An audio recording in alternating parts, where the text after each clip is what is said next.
What's up? Hi, everybody. Welcome to another Tuesday, another session of TaleSpire, another day of building the Keep on the Borderlands, that classic D&D map of the eponymous module B2. I think it's B2, right? I'll check. I'm checking my DM folio. It is B2. My DM folio containing several articles and adventures that I'm currently running at the moment. It's a beefy thing. It's this. It's a clipboard that has compartments in it, and they are green. These flips are green, so they're getting washed out by the green screen. But yeah, and it's got like a clear surface that's also potentially dry erase should the need arise, although it hasn't arisen in the past year. Who knows? In the future, perhaps. But I digress. We're gonna dive right back into this and build some stuff. Last time we worked on the dungeon some more, and it's coming along pretty well. Pretty well. Let me get my little PDF open here so that we can once again reference reference what we're looking at. Open, and it should be on the desktop.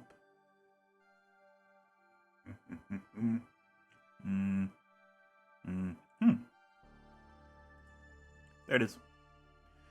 No, I don't want to shut the door. I recently installed the the brand new Adobe Suite on my Mochin because I use a lot of that in my oh, there it is, in my other pursuits, like InDesign, Illustrator, Photoshop, for my career that has been put on hold by this whole thing. I was a graphic designer. That's what I went to school for. It's what I did before streaming and all this. So I'm used to those programs, and they're sort of. Let me reduce this a little bit more. Hopefully, it won't. Okay, cool. I think we're good. Because I need to be able to see. Well, I guess I don't really technically, but that's fine. So we were like really far along in the dungeon. Let's see. I think magical altar, southwest corner of the room, heals. Oh, that's new. There it is. We were on room 20. That's what it was. Tile mosaic of legendary monster or monsters covers the floor. Several pieces of broken glass are scattered throughout the room. Okay, cool. So that we determined was. Here, let me see if we can. Oh, I have my cutaway. Oh, I don't have cutaway turn on. I don't know why that's doing that. Anyway.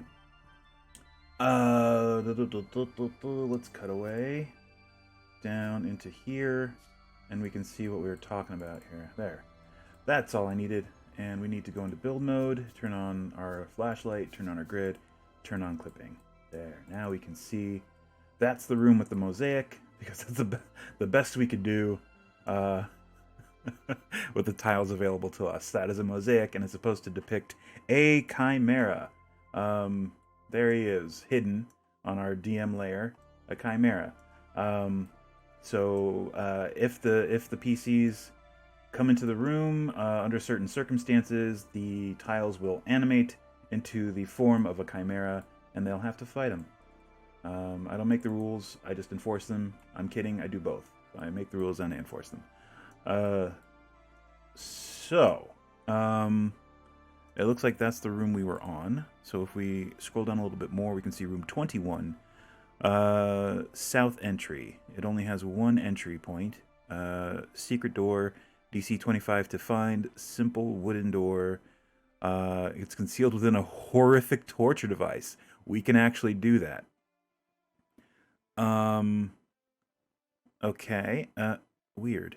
Okay. Magical altar in the north. Oh, I'm sorry. In the south wall, southwest corner of the room, heals all wounds. of whomever sacrifices a gemstone upon it, but only once, and a stone stair ascends toward the south wall. Okay, that's actually interesting. I think we can do something with that. We can actually make it... Here, let me scroll up the cutaway a little bit.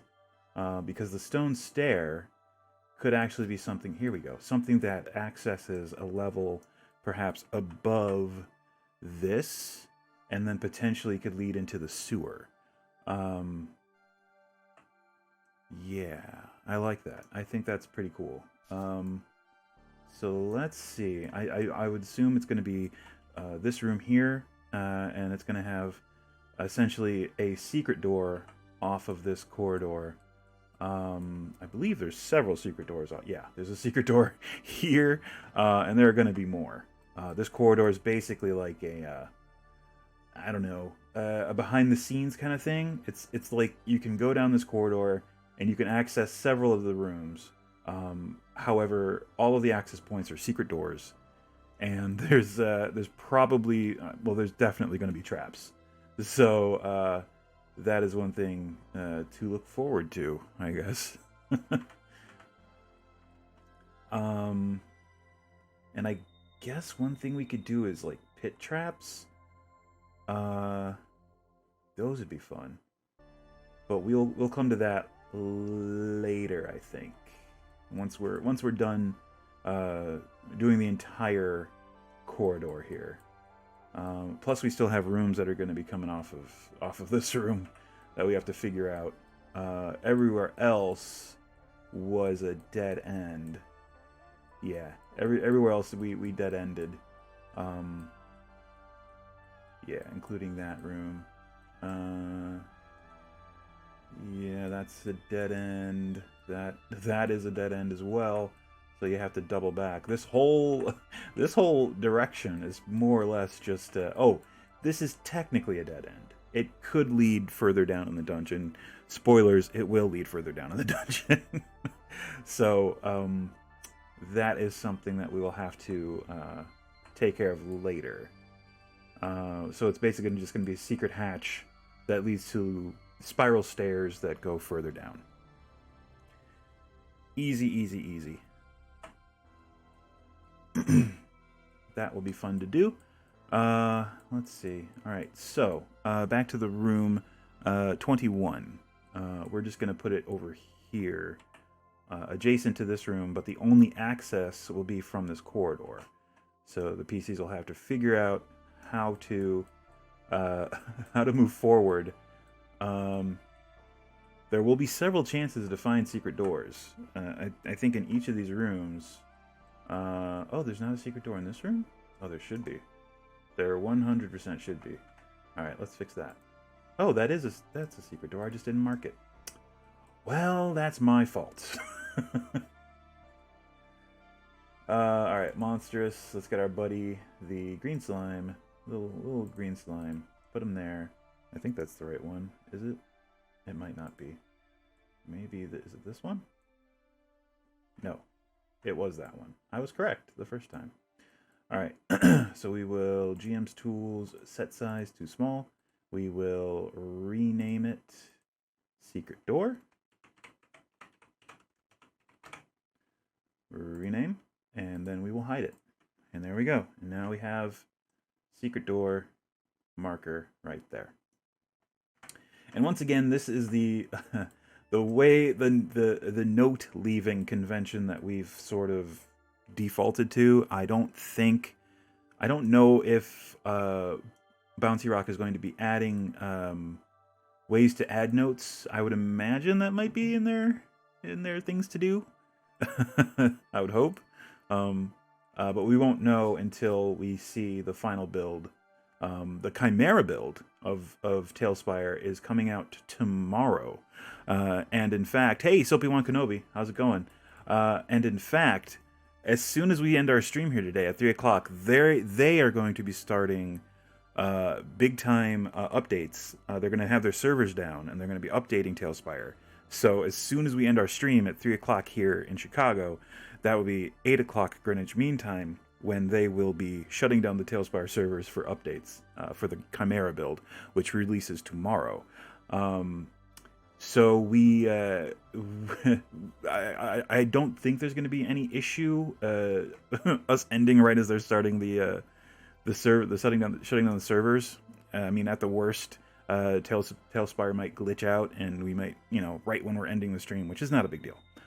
But I'm looking forward to the Chimera build, because that means they're going to most likely be implementing the arbitrary placement, so you can turn tiles and stuff, not instead of going like in 4 different, right angles, you'll have like 30 degree, 45 degree, or whatever, 15 degree angles that you can rotate things, making it much more immersive and much more, I don't know, easier to get what you want out of a build. But yeah, that's what we're doing today, Soapy Wan Kenobi. We're talking about the Chimera build. We're finishing up this dungeon, or at least trying to, getting as close as we can. We've determined that the next room, room 21, is going to have a magical altar in the southwest corner of the room. Heals all wounds of whomever sacrifices a gemstone upon it, but only once. And there's a stone stair that ascends toward the south wall.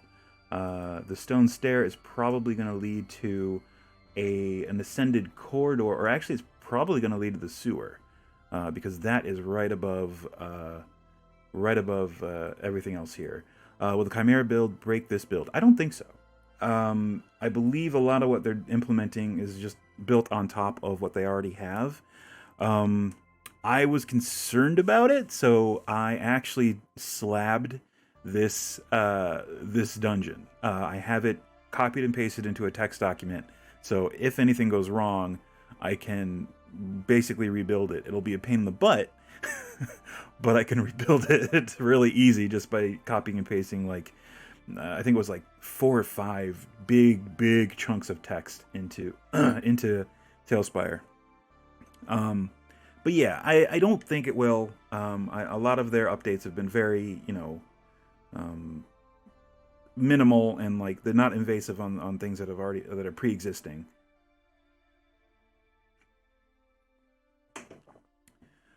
So to that end, the room that's going to shoot off of here, and it's only accessible from this corridor. Let me go ahead and extend this a little bit. That looks good, and we'll also extend this. We'll get rid of that and put the secret door there. Oh, we got it in our quick bar. There we go, perfect.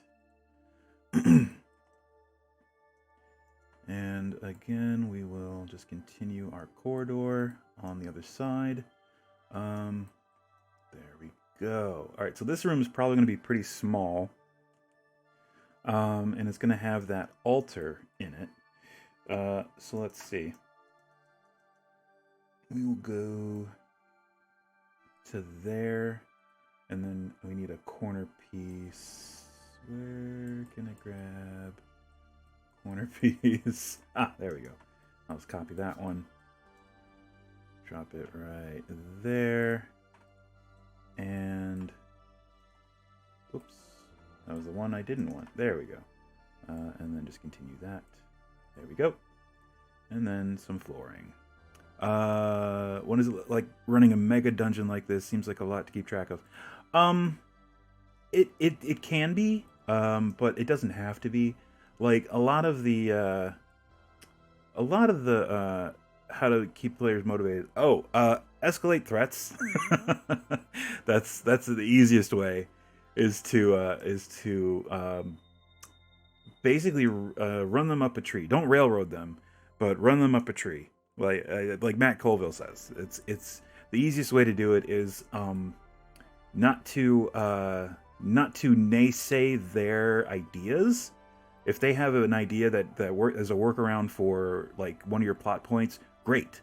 Let them act on it, and it may or may not work. But if there is like a certain, like say they're in the dungeon and they want to circumvent a room, and you have a very important plot point in that room for whatever reason, and they decide, well, and somehow, somewhere outside of this dungeon, they gained access to the pass wall spell, so that they can completely circumvent. They can actually go up a level or down a level, and completely, circumvent your plot point and derail it potentially. But that doesn't have to be the case. You can just move that plot point to a different place in their path, and you can just continue doing that behind the scenes, so that they eventually get to it. But the motivation, I mean, that can either be monetary. They can be all, they're in this dungeon for a reason, and the reason has to be, outside of just general curiosity. Maybe the Lord of the Keep offered them like a great deal of money and potentially land to build houses and stuff, much in the same way as Skyrim. Like, okay, you do this for me, you get you are now big names here in Restwell Keep. That kind of thing could be very, very motivating, depending on the PCs. Like some PCs might be like, I don't really care about that. So yeah, it's you have to read your group a little bit and figure out what their motivations are. Also, potentially this dungeon in specific, there's supposed to be a great treasure at the end of it from the old bandits that used to be the bandit group that used to inhabit the keep. They hid their treasure down here, so that's part of it. Finding that treasure, which is supposedly has money and magic items and all kinds of awesome stuff, but is also very well guarded by something that apparently doesn't age, because it's been ages since the bandits have inhabited this keep. So yeah, it could be the base thing of money. It could be the somewhat also a base motivation of renown, or maybe something that someone or something that they need is down here, and the only way that they can get it back or save them is to go down here and risk their lives. But yeah, I would say those are some pretty basic ways of motivation. Do I want to do that, or do I want to do something else?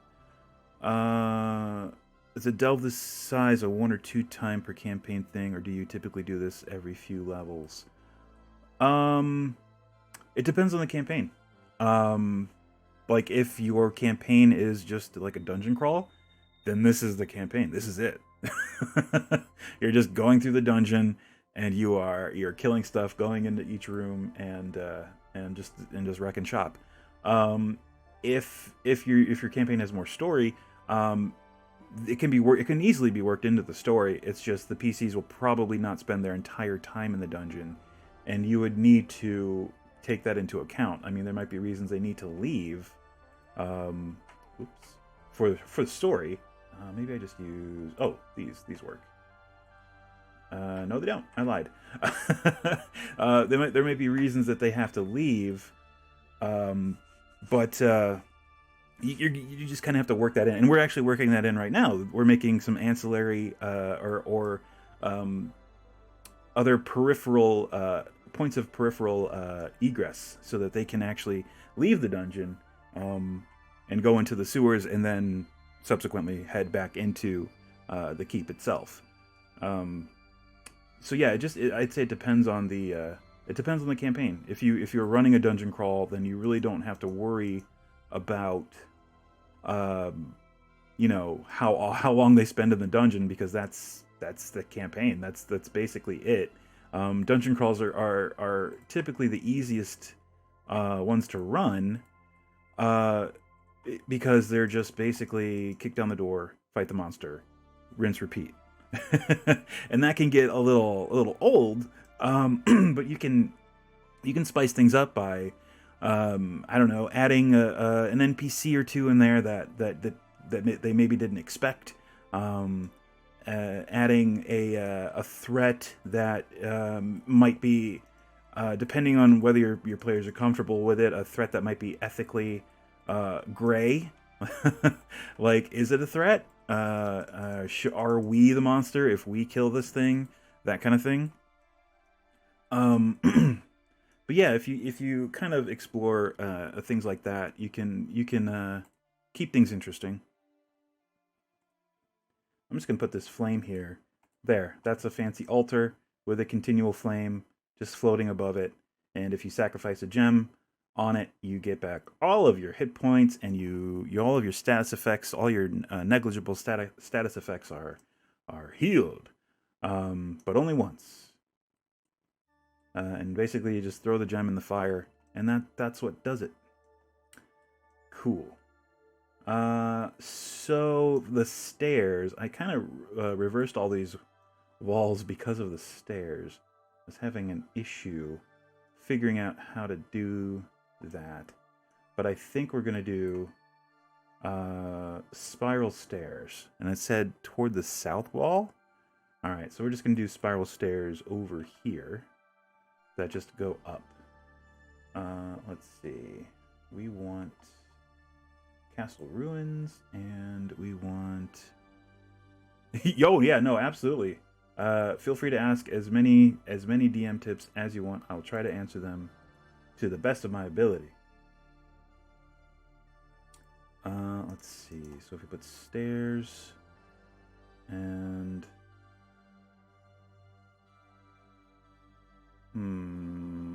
oh, you do it this way, and then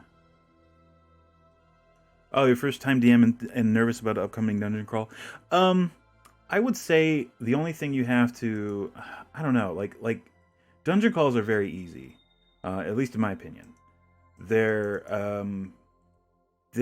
very minimal in prep time. I mean, if it's just you have the rooms and you have the monsters therein already outlined, ready to go, it's not too difficult to run it. I mean, once you have that set, and once you have, like, if there are special interactions, like if they get the item from this room, then they're able to do that. But it's hinging on them finding this item, then it can get a little tricky. So you might, again, move that plot point to where the PCs might best encounter it. Like if they missed something that was crucial, it doesn't have to be that specifically that point. You can just think, oh well, I'll just move it over here. They fought this, they killed it. Hey, they got it. You know, and it seems like it seems like cheating on the GM part, but really you're just making the story. You're just making sure that your players access the story that you have ready. And aside from that, I'm trying to think of any other real like dungeon crawl issues. Like if PCs fall, it can feel bad, but like as long as you built in those like other points of exit, or give them even like a magical means of leaving the dungeon, like Diablo, that kind of thing. I mean, that is like the quintessential dungeon crawl, and I think maybe even something to look to as an example.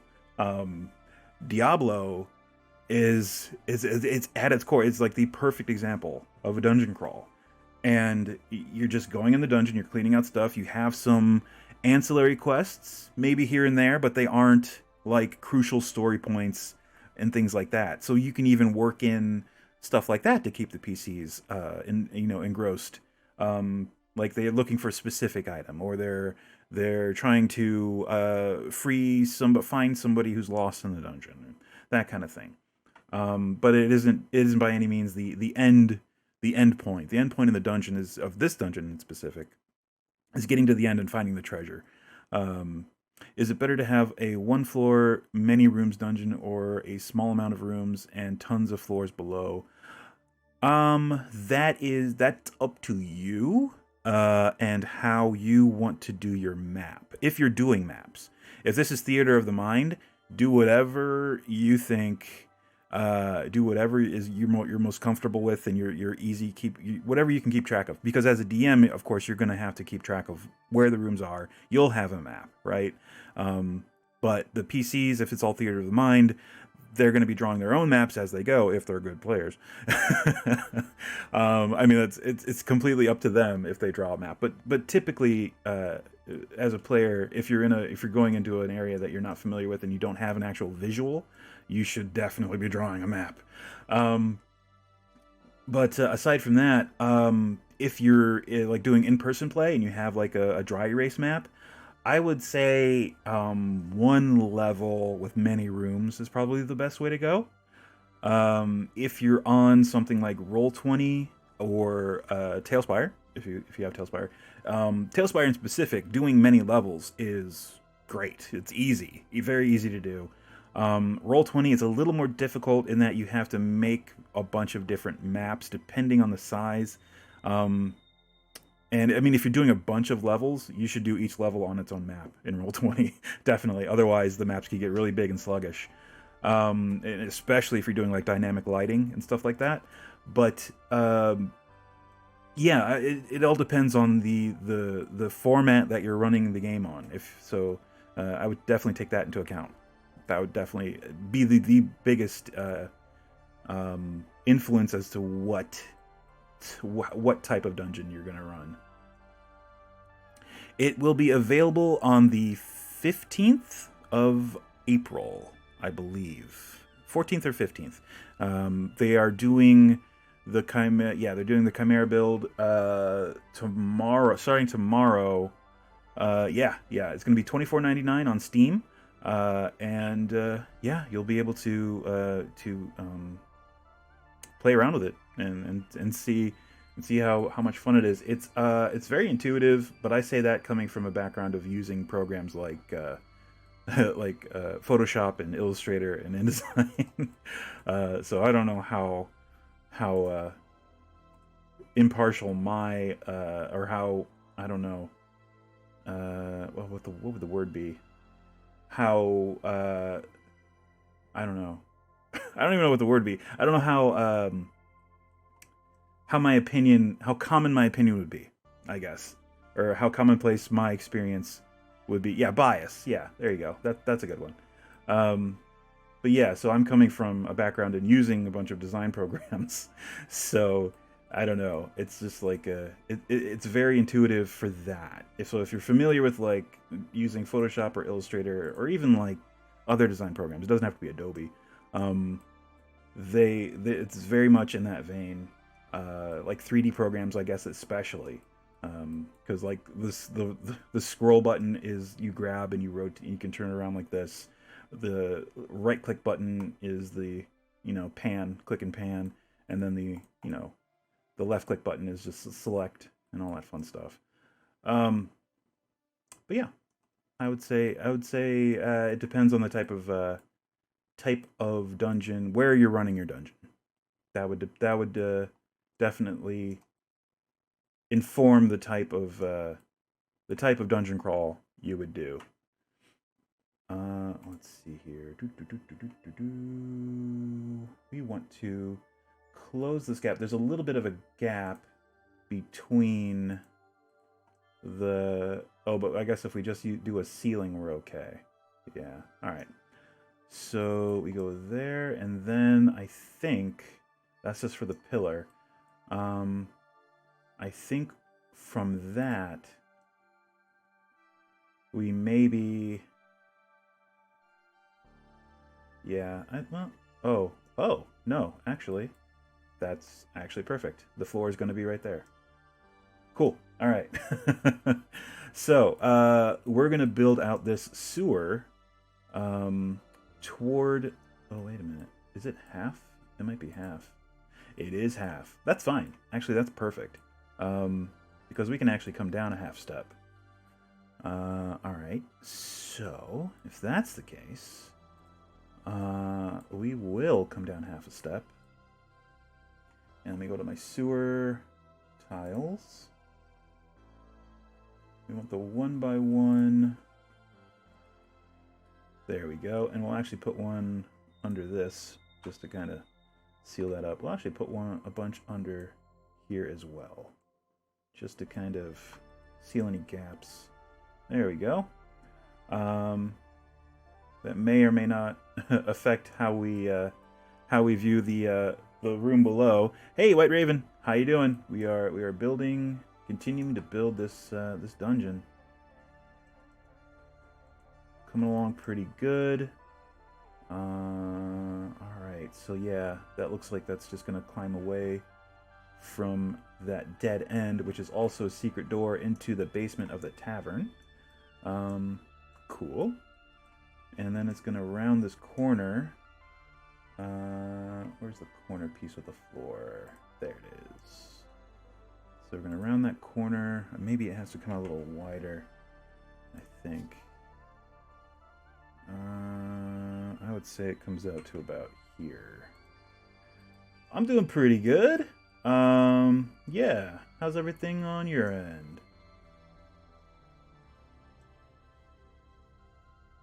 Let's see. Let's move up a little bit. Yeah, there we go. And then just do 2 of those, which connect there. And we're trying to line it. I guess we can like zigzag. So we do that, and then we're just gonna come down this way. Oh, actually, we may do one of these. I think we actually absolutely do one of these. The sewer's going to continue off in that direction. Oops. Where's the one with the floor? There it is. That's what we're looking for. There we go. So that it continues off in that direction. Probably, what's on street level here? Oh, this drain. So we can actually move it over a little bit. Yeah, we have to move it like here, I think. And let's see. And it's right in line with, off by 1. It's okay. There. So there, that'll continue off into, Tired, probably gonna fall asleep during the stream. Hey, no worries. It's a very chill stream. I would be surprised if people didn't fall asleep during the stream. Let's see. Maybe we just let's get rid of these half step, and we'll just drop down half a step once we actually reach the there we go. Once we actually reach the this area over here. It'd be much easier to do. Alright. Yep, get rid of that one as well. There we go. Copy this one, and we want to go all the way over here, and then off in this direction. And then copy this guy. Ooh. Is there an inverse corner? I don't know if there's an inverse corner for this tile set. Ooh. Let me see.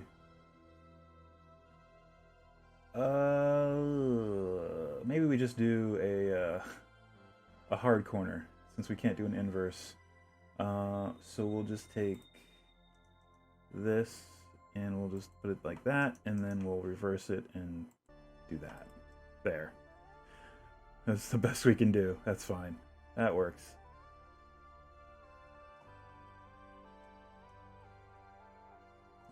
Alright. So, the sewer continues off. Is there another sewer grate? Oh, there is. It's like right there. So it might be headed over here. That's fine. It's easy to do. We can just turn again. So I think the access for this is definitely going to be a secret door.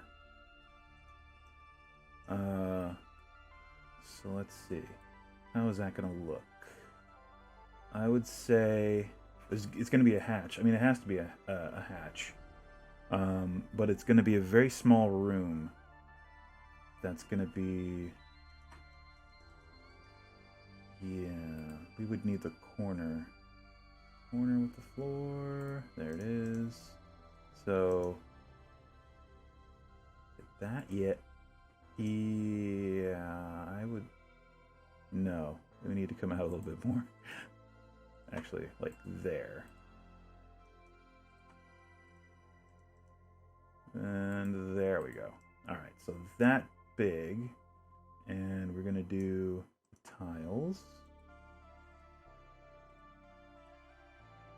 Okay. This point is going to be a hatch. So, hatches. Hatches right there. We're just gonna do the metal bar again because it works out really well. It looks cool. There we go. And that actually lines up pretty good. Oh, we wanted to actually come down. That's all right. Not a big deal. We did want to come down half a step. Not a problem. The hatch? Is the hatch okay where it is? It cannot actually come down half a step. Oh, it can. Wow, well, hell yeah. Well, let's do that. There we go. Okay, so there is the secret room in which the hatch is hid. Oh, actually, these are going to be wall pieces. There we go. Okay. And two there. And, whoops. Couple here. All right, and then this wall is going to be another one of these. And I would say, yeah, just like that. Oops. Oh wait, we didn't drop. Oh, we didn't drop these. So why does that look weird? There we go. Haha. Perfect. All right, so the secret door is basically just going to be these two tiles. Oops. And I should probably come back up half a step. There we go. Ooh. Plus, these are going to be here, I would think. There we go. So the easiest way to do this is going to be tricky. I'm going to have to delete these real quick while I have this like this, because since we're making this a secret room, we have to make this a hide volume. Excuse me. And in order to do that, we need to... we need to have kind of an unimpeded line to select everything we want to select. So, this whole room is going to be hidden. That's fine. So what we need to do is we go into our DM site, go into Edit Hide Volumes, Create Hide Volume, and then with that selection tool, we'll start at the corner of this grid. Let me center this in our view a little bit better. So we go to the corner of the grid, and we just click and drag to encompass everything in there. And then we drag up, and careful not to go all the way up these tiles because there are still things above this room and we don't want to hide those. So if we go to about there we go. That got everything in the room without getting anything below or above. Just to double check, we can exit out of here, and you can see it's red. That means it's hidden. Oops, we accidentally hid that. We did not want to hide that. Oops. That's fine. Well, at least we didn't hide anything above it. Or below it. We accidentally hid that, though. So we go back into here, edit hide volumes, and then delete that hide volume. And then we're just going to delete this temporarily. There. Okay. Try it again. Go back into edit hide volumes. Center it in our view. Then click and drag from this corner of the grid. Whoops. Create hide volume. And then click and drag over to encompass the entire thing, then click up, but not all the way up, or drag up, and then click. And that should do it. There you go. That is a hidden room that players in the game will not be able to see. You will be able to see it as this red sort of hidden blob, but your players will be unaware. So there you go. So now we can come back in and place these tiles and these tiles. Yeah, that should be good. So when they that's interesting. So when I place, that sucks actually. So when I place things inside the volume, it disappears. Oh no. Oh no, that's bad. I don't like that. Okay. So we just have to change change the change the dimensions of our hide volume. All right. We can do that. We can probably do that. Let me delete that volume. We're probably just going to have to hide the room itself, which means these tiles. Whoops. There we go. Build node. Delete these because it's just gonna create problems. All right, so we need to come down to the bottom of here, and our hide volume has to be precise. So we're going to want to put it inside of the grid that is sort of outlining this room. All right, so back into here, back into edit hide volumes, create hide volume. So we want to click inside this corner. Or do we want to... let's try going this way. Since we're not going to be really placing anything over here, as far as I know. That might change, and I might hate myself for doing it this way, but it'll just come out to here, being sure not to go past the grid in this upper left direction, and then just release, and then drag up, but not too far, and there we go. All right, that is wrong. Wrong. Okay, let's try it again. Oh my god. Alright, I guess we're going to try from this corner. Okay. Create hide volume. Yikes. Alright. The grid is where we want it. We'll just click and drag out to here, and then up, and then there. Okay, there we go. That's correct. That's what we want. Alright, and since that is just on the other side of that line, we should be able to place stuff along these squares, these adjacent squares, without having to worry about them disappearing. Alright. Okay. Let's try this again. I should be able to place these, and they won't disappear. Cool. Alright, we're good. We're fine now. Okay, so let's move the grid back. Whoop, back underneath. Ooh, this is tricky. Maybe it's just because of my angle. Alright, there we go. Alright, and then copy this, and then we will click and drag across here. Awesome, they didn't disappear. That's all I care about. Two of them I will have to add to make a new hide volume. Just because either that or I can just go in and delete them when the players find the secret door. You could do it either way. I'm going to be fancy and make a new hide volume. So actually I should probably just go ahead and do that first before I start placing a bunch more tiles. So these two, they're going to have to be hidden at some point. So edit hide volumes, create a new hide volume, and again I'm just going to go inside the tile and click and drag up, and I'm going to be very careful not to leave this 1x2 tile area, and then drag up, and there you go. There's a new hide volume, completely independent of that other one, and I can right click and toggle the visibility so it will remain visible until I hide it. So basically I'll reveal this one, and then I'll hide this one and then reveal this one when the PCs find the secret room. Fun.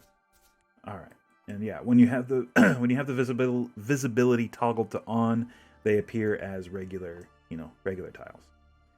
So only you know that they are that they are a secret door. All right. Well, there we go. We linked up the sewer with the dungeon at one point, at one of the points. And there the sewer will continue. All right. Cool beans. I should probably get rid of that one and that one, because the PCs can see those when they're just scrolling around, but it's hard to see the other two because they are directly underneath all this. All right, cool. Cool. All right, we have our hidden room. We're all good. And we will continue the sewer at another point, because right now we're just working on this dungeon. Whoops. There we go. All right, so that room is done. We can mark this secret door. Got a little. Well, I guess we weren't really sidetracked. The secret room was sort. Ooh, is that inside the secret room? It might be. I might need to put this marker somewhere else. Is he like all the way up here? Where'd that slime go? Hold on. Hold tab. There he is. He's right there. Oh, he's hidden in the room. Whoops. Oh, here, let me get out of build mode. There we go. Why can't I? Oh, there we go. I got him. He is. He's in the room. Oh my god. Alright, so if I do that and then move him here. Now he's visible. Oh my gosh. So, also, tokens you put in your hide volume also disappear. Awesome. Alright, so I'm gonna have to put this guy like in the corner over here. Because this secret door... Oh, go back in build mode.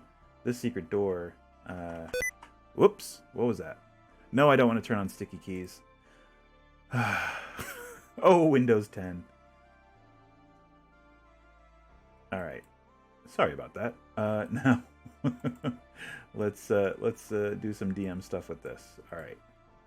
GM tools. Set size. Too tiny. Also, we want to rename it. Secret door. We also want to hide it. There we go. Hidden. Let's turn on GM site here and just move it as close to this as we can without accidentally jumping up to the hidden room above. Alright, and then if we hold tab, you can see secret door is annotated there, so we know it's there. We also have to do that for the sewer up here, so we may as well do that right quick. And let's get another slime. I'm just using slimes as a default. You can use whatever you want for leaving notes. Oops, where'd the slime go? Where'd he go? Is he hidden? Oh, he's up here. There he is. He was just a little out of frame. All right. Oh, the beep. Yeah. Yes, me too. Apparently, it didn't like that I was hitting shift over and over again. Oh, Windows. Secret door. Rename. And make it that. And hide it. And move it here. There we go. So now we have a secret door there. We have a secret door down there. Everything's cool. Everything's wonderful. All right. Okay. So... It's starting to get a little detailed here. We're getting deep into this dungeon, man. So the way we've built this room, we can have adjacent rooms. We've already partially built out the floor. So I guess we can continue going down this way. Build some rooms off of here, which might be... Actually, let's do that. Let's build some rooms off of this, just because... We're starting to get real far down in this direction. Cool. All right, back over here. So this is the fountain room. And the fountain, I think... what was the fountain? What was the deal with the fountain? Cabinet, stone ramp, carved mosaic tiles. Fountain decorated with 3 gargoyles sits in the southeast corner. We put it in the center. If someone has scrawled, the ring of spells shall be restored when the moon is crowned and the gate of omens is opened on the north wall. Okay, so they wrote their the opening chapter of their novel on the north wall. Cool. We could potentially put a room in here, but I don't want to. I kind of want to leave that open. Let's see. Alright, so coming off of this room, we gotta go all the way back down to 21. Yeah, alright, so 22. This room only has north entries. Oh, hydras. 3 hydras. What? No. I mean, that would be fun, but no. Let's see, Thunderstone. Nice. Ooh. A Thunderstone mine. Neat. Narrow shaft falls into the room from above, and a circle of tall stones stands in the east side of the room. Okay, that sounds interesting. It has 1, 2, 3, 4 entry points, which we can just allocate to these can both be north entries. The north and west can both be north. The east entry can be the secret door, and then the south entry will be whatever it says here. And I guess this will also be trapped. Or maybe this one isn't secret. Maybe this one is just there. So let's see. Let's drop one of those, and let's copy the door. Like so. There we go. And that's just a trap door. That's the Thunderstone mine. All targets, oh my gosh, thunder damage and are deafened for D4 rounds. That's fun. That's a lot of fun. It's like Shatter, I guess. Ugh.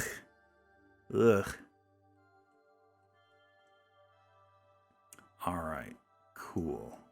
That looks like that'll do. And I guess the room size has already been determined for us previously by us. So I guess we'll come down to about here. Grab a corner. Throw that right there. And yeah. Just continue the build. All the way to the wall. There we go. Nice. Alright, so the south entry lockstone door, we can make that a little more interesting. Let me just use these. It doesn't. Yes, writing your novel on a random dungeon wall is not very logical at all. Let's see. Alright. Back to building assets. Let's see. We can do a portcullis door, I kind of want to do, but it says stone door. Maybe we just do a double stone door. Let's see, door. Do the big boy. He's a big boy right there. Whoops, that's not the right spot. There we go. Is it opening the right way? Sure. That's fine. All right. For the floor, there's nothing special about the floor of this room. What are the actual features? Right. Narrow shaft falls into the room from above, and a circle of tall stones stands in the east side of the room. Okay, circle of tall stones. We can kind of do that. We have some obelisks that we can throw in here. And where is it? East side of the room? Sure. We can do that. But first, let's throw the floor down here. We'll just use this, what we've been using. And use the 1x2 to fill in the gap. And under props, we've got some obelisks. Somewhere. If I remember correctly. There it is, gravestone. This is the same, essentially. The same thing. And circle, a square works, right? We can just do the square. It's about the same. Sure. Yeah, this guy did not have business sense. Oh man. Yeah, this dungeon was created simply as a deterrent for adventurers trying to find the treasure left by the, at least in my setting, they were the Six Blades of Destiny, or Six Blades of Fortune. I keep getting that wrong. Six Blades of Fortune, they were the bandit group that inhabited this keep previously.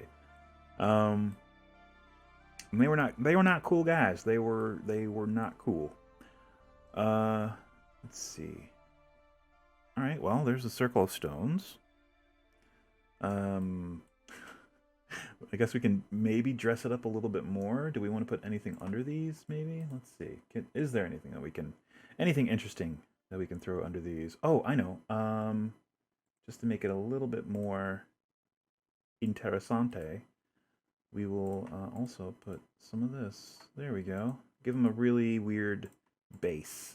And that'll make it extra weird.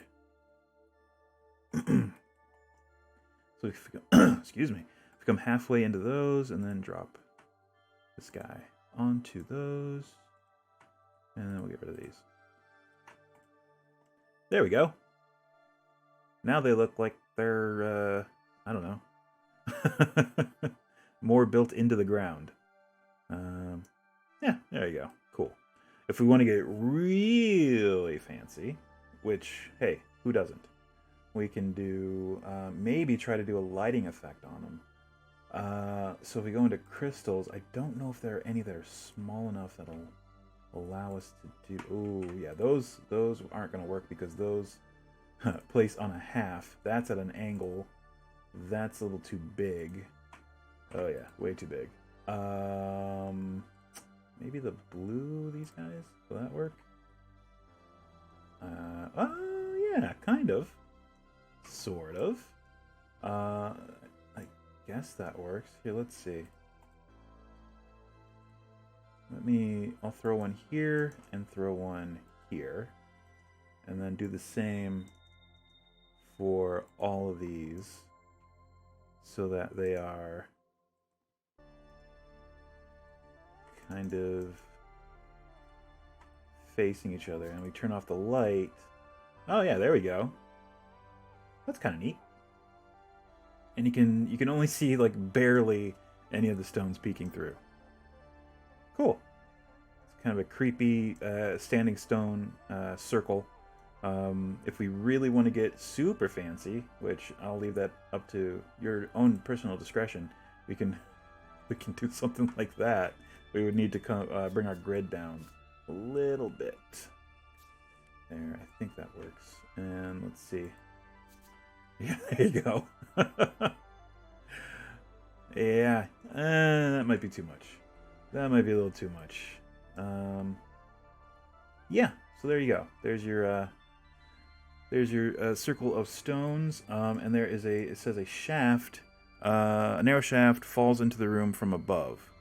So by narrow, I take that to mean a either at the most 2x2 shaft. It says in the... It doesn't say where. Why not right above the stones? How about it's a 1x1 and it falls directly into the stones? And maybe that has to do with what the stones are. What is directly above this is the question. Ah, okay.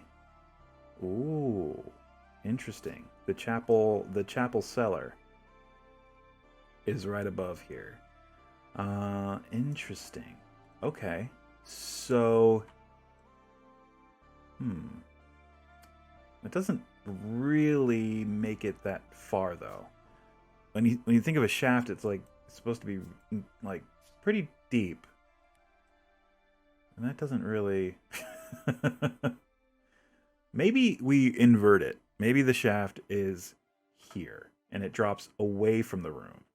And that is what the stone's for. I like that better. All right, so reworking our feature, this room feature. Let's see.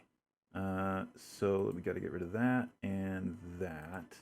And we'll copy this and do that and that and that. And we need the 1x1, which we have. And we'll need this one as well, but I guess we just delete it when it's triggered. We can just highlight it and delete it, and then there's your pit, and it falls away into darkness.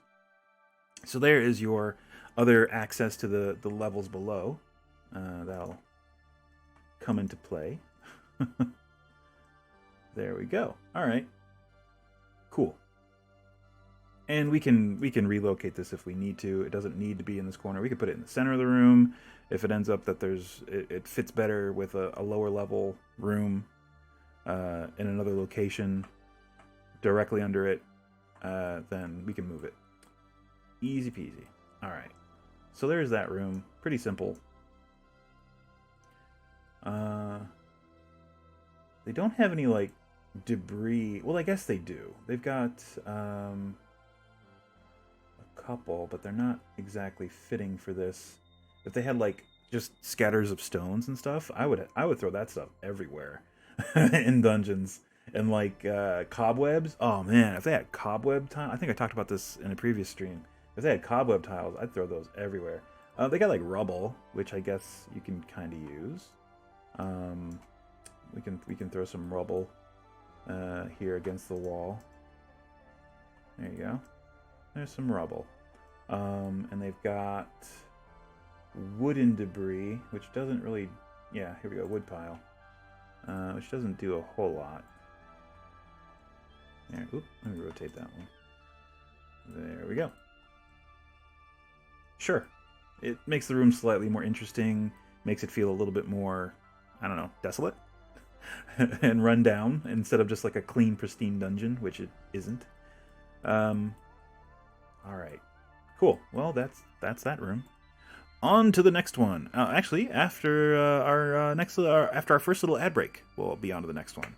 So stick around. We'll be back with more TaleSpire fun, building dungeons, and plotting our players' characters' untimely demise. It's a fun time. Be right back.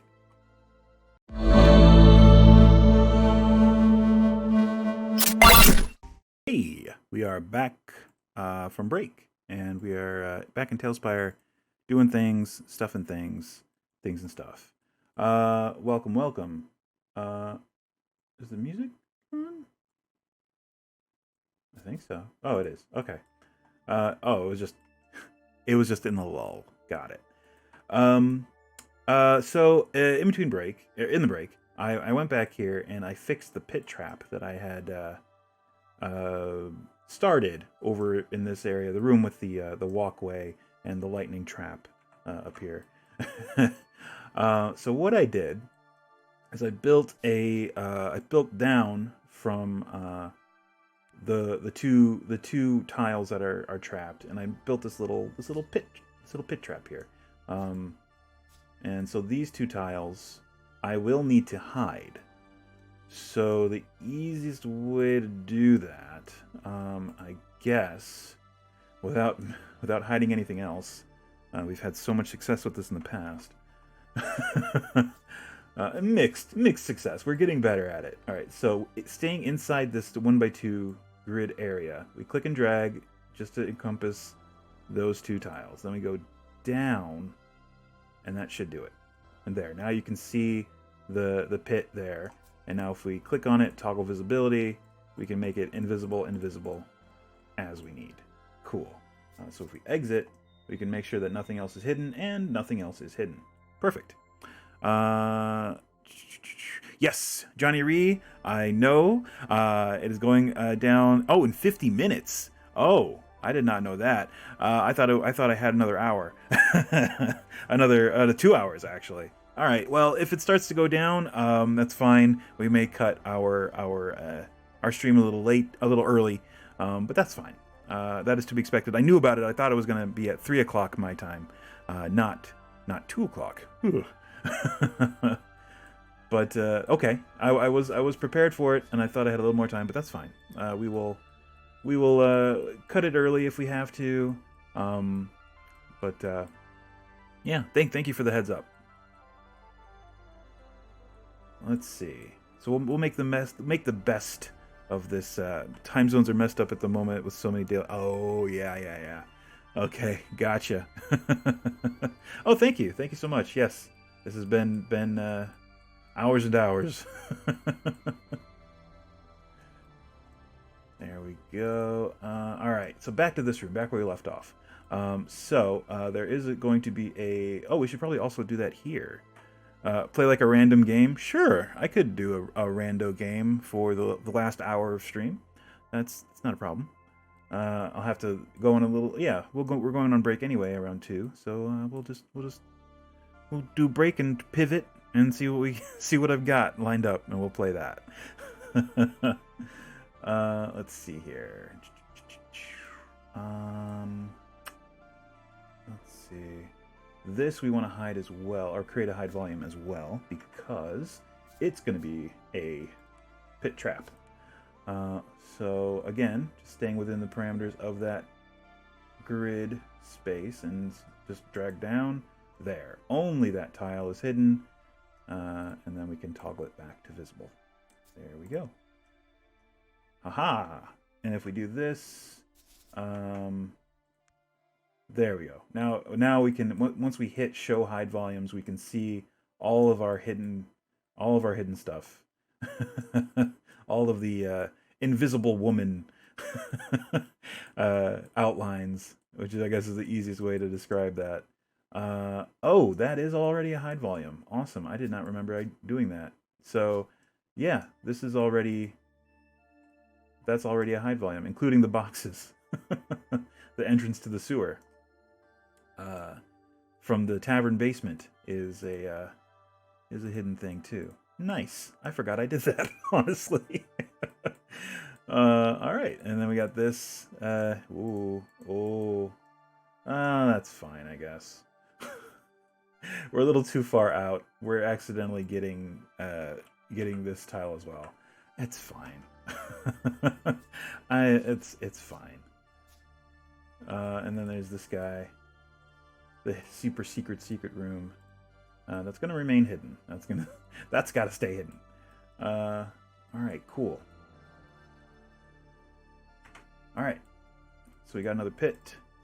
It's set to go. What's the next room? That's the important question. That's the question that everyone has on their minds. What is the next room? We have, let's see here. Secret door to the north. We can change that. Doesn't matter. What's the features? A forge and anvil sit on the southwest corner of the room. Laughter fills the room. Weird. Huh.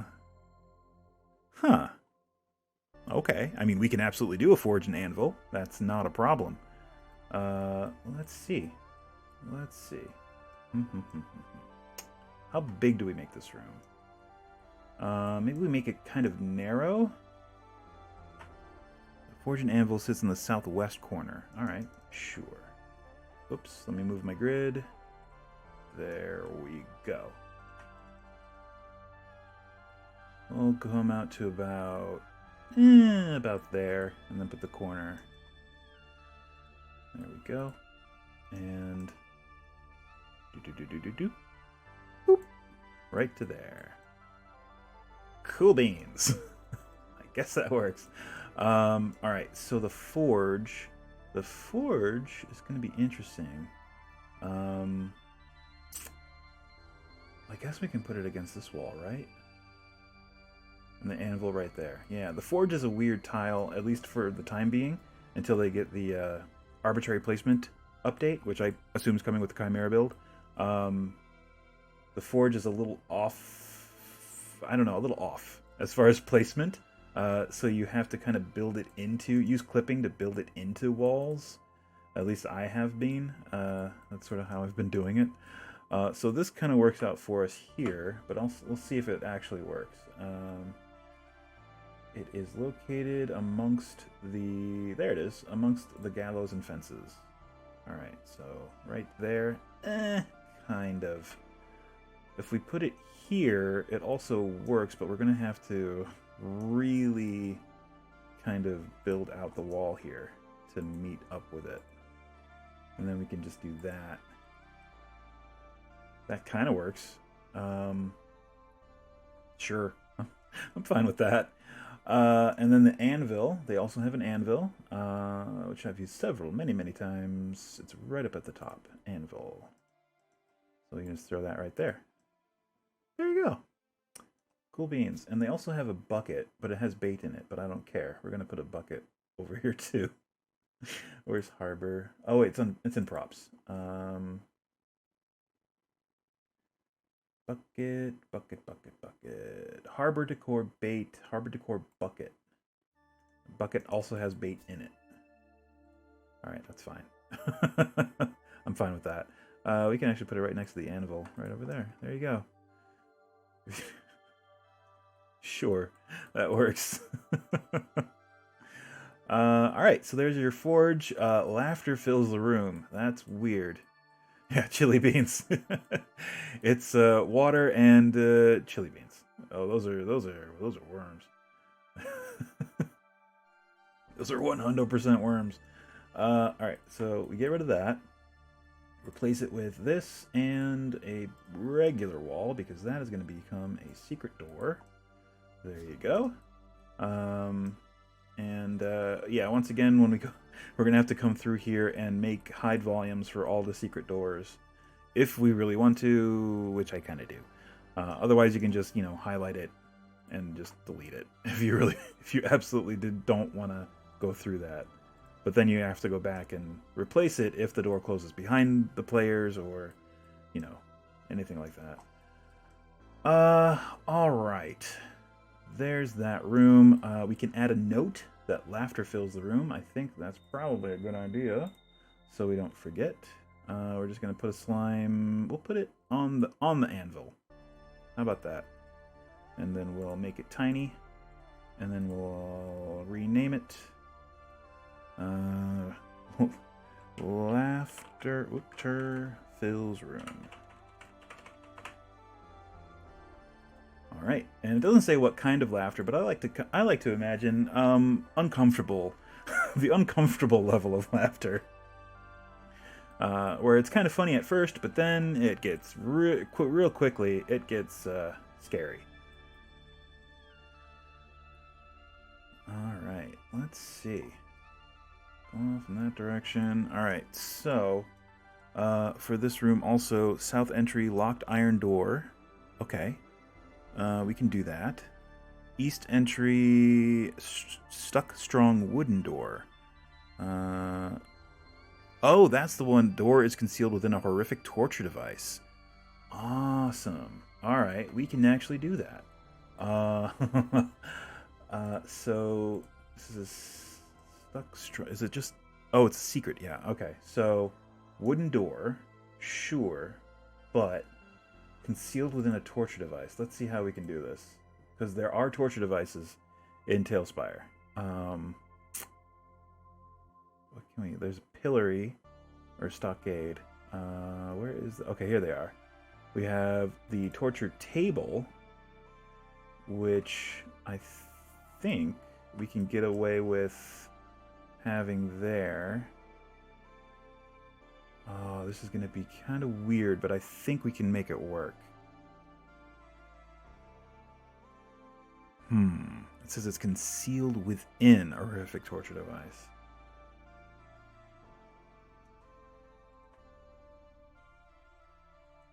Alright.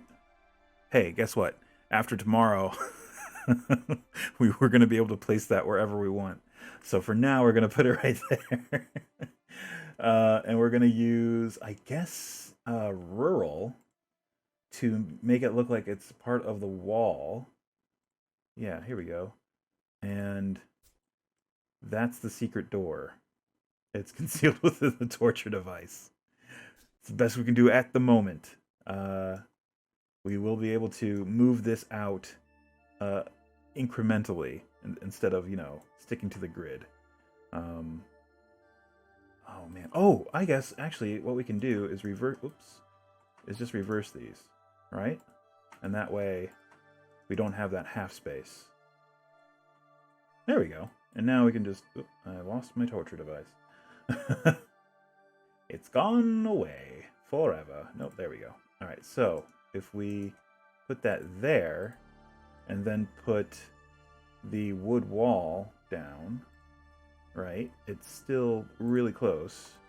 And there you go. It's concealed with the torture device. If you turn this crank, it actually moves the entire table out with this wall, and then you can move behind it. Cool. All right, I like that. That works. But we do have to fix this. There we go. And yeah, it sounds like I'm going to be doing half the dungeon. Yeah. Yeah, the arbitrary placement thing is going to definitely open up a lot of possibilities that and realizations that we couldn't do before. Which, I mean, here and there we might change some stuff, but for the most part, I'm pretty happy with like the town and how and everything above ground. Like here and there, I might change some stuff, but for the most part, I think this is fine. Yeah, not a whole lot I would change, except things that I wished I could have done at the time and couldn't do, which were very few. So we're good there, I think. All right, back down to... Whoa, too far. There we go. All right, so there's that secret door. Oof, yeah, this room is a little creepy. What do we put? We can put like a table. Ooh, here we go, perfect. Workbench. A 1x2 workbench over here. And we'll just say that like there are torture tools on it. Ooh, that's real creepy. Just giving this whole room a real unpleasant feeling. There are other torture devices too. We can put cage, torture cage. There we go. Oh, for the torture cage, we can actually make it look like it's hanging from the ceiling. All we have to do is bring our grid up like a little bit from the floor, and then boom. There you go. It's off the floor. It looks like it's hanging there. We could probably come up a little bit more. Let me come up half a step from that. Whoop, that's not half a step. That's half a step. There we go. And there you go. Now it's definitely hanging from the ceiling. All right. Cool. All right. There, I'd say that's pretty good. And I guess we do a door here. It said a locked iron door.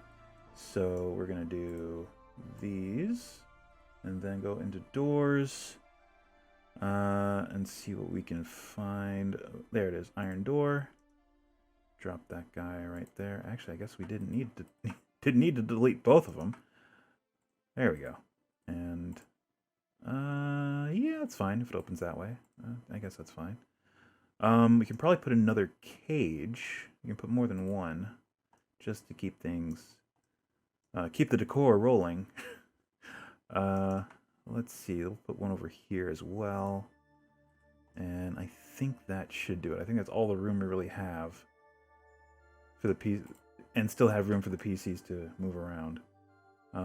Cool. All right. So the iron door, it's just a locked iron door. Leads to room 36. It probably doesn't lead to room 36. Let's see. 25. Ooh, has a lot of doors. Ooh, 8 swarms of poisonous snakes and a falling cage trap. Oh, we can actually kind of do that. And some hidden treasure. Oh, look at that. That is some awesome treasure. And I would say, if that's the case, hidden treasure, you know what we got to do if we have hidden treasure. Mimics. We have to do mimics. That's almost a given, right? With a falling cage trap. Cool. All right. I think yeah. That sounds good. All right. So yeah, that'll lead to how big are we going to make this room though? I think we just make it a square off of this Or actually, no, we're not going to connect it to this corridor at all, right? We're just going to make it a square going off of this direction. So we take one of these and we just flip it. And how many... Oops, that's too far up.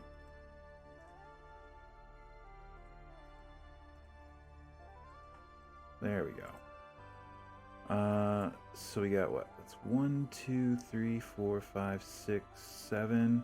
All right, 2, 3, 4, 5, 6, 7. Baby mimics? No. I think full grown mimics. Oh, what do we do here? Oh, I know. We'll just do a column. It's the easiest way to do it. There we go. And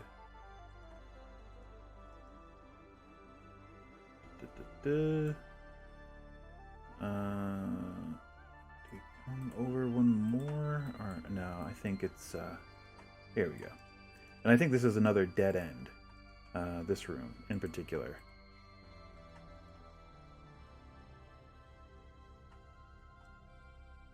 There we go. Yeah, that's mostly square. I'm fine with that. All right. So the falling cage traps. Ooh, actually, you know what? Let's come over another one. Just cause.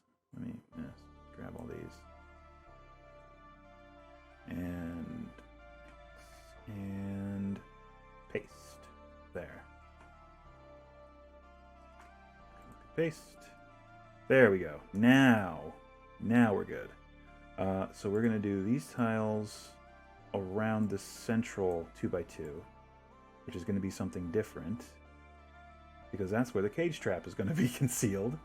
We're gonna use good old castle tiles and this circular guy as the cage trap tile. So if they step in that tile, a cage will fall from above, or probably just pop up from around them, from this tile, and envelop them. So if that's the case, ooh, is there a bigger cage? I don't think there's a bigger cage. Well, we can. Oh, I know what we can do. I know exactly what we can do. These metal gate doors. Ha ha ha. We can either do that, or we could do the portcullises. That also would probably work. But yeah, this works. So if they step on that circle, they get caged. There you go. That actually looks pretty good. Yeah. And of course, we're gonna have to hide that. That's fine. That's actually pretty easy. Cool. So there's the cage trap. Outside of that, we are going to put some chests. And if we look at the the description of this room, there's a lot of treasure here. 14,000 gold, 1,700 platinum, 3 blue sapphires, 3 emeralds, 3 fire opals, 2 opals, a star ruby, 2 yellow sapphires, 20 plus 2 arrows, a potion of fire giant strength, and a potion of stone giant strength. Wow, that's actually pretty good. I mean, the money it's some decent potions, plus 2 arrows. I mean, that's pretty good. The potions are great. 2 different giant strength potions, and then more money than the PCs could probably ever consider. So let's see, chests. The fun thing about this is we can use actual chests. But let me take a look at the mimics and see what they look like. The mimic, ooh, they're scary. So there's your mimic. Wow. I would say if they're coming in, they're coming in from that direction, I would put them over here. Yeah. Oop. We lost our... There we go. Let me lock this. There we go. So I would say it's like 3... How many mimics is good for level 12? Ooh, this is going to be here. Let's consult the good old donjon. and see if we can get a... Oh, actually, it would just be D&D Beyond. It would be D&D Beyond. This is it's a known...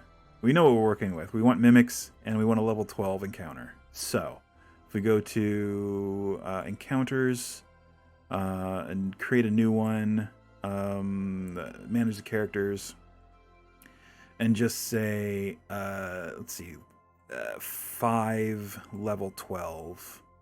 There we go. And go into mimic.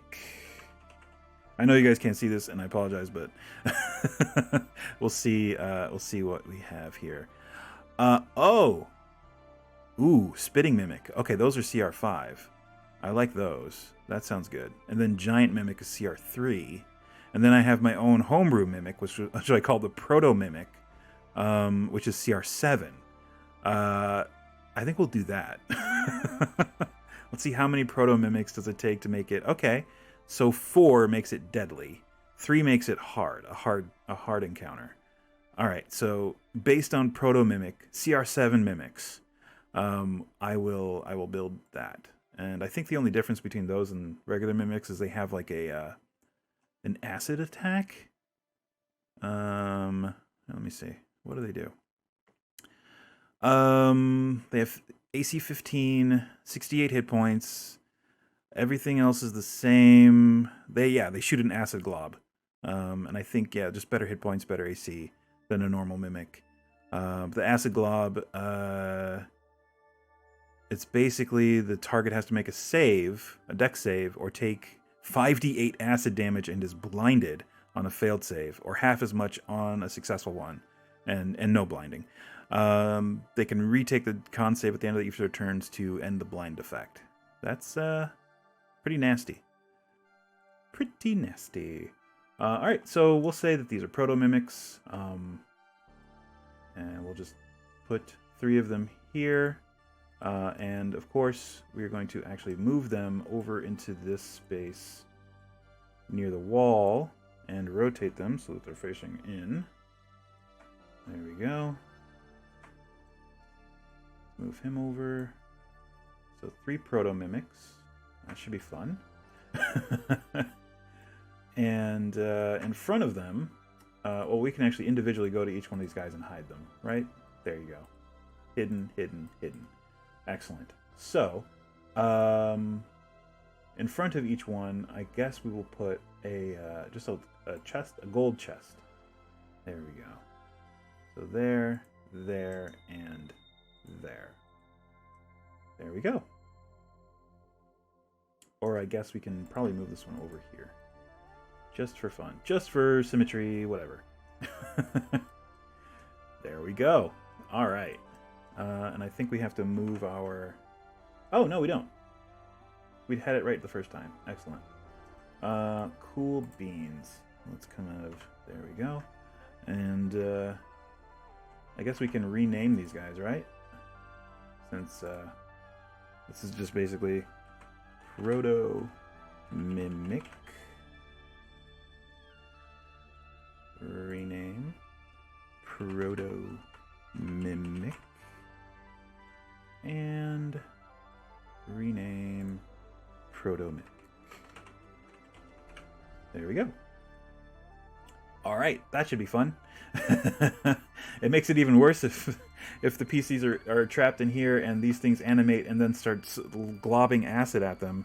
They'll have advantage on their... Well, actually, no, they don't have a whole lot of room to move around. So maybe they wouldn't have advantage on their dex save. But these all open, which for good or bad. All right, so we do need to hide that. While we have this our wizard site open, we will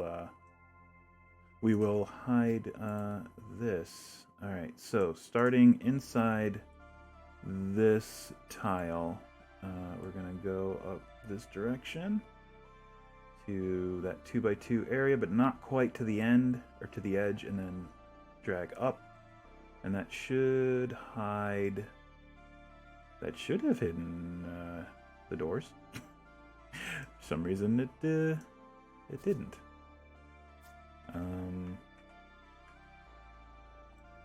Oh, interesting. Oh. It did nothing. Weird. Can I not hide doors? Oh, that'll suck. That would really suck. Oh, wait. Oh, I have the perfect thing for this. Oh, man. Okay. Bear with me.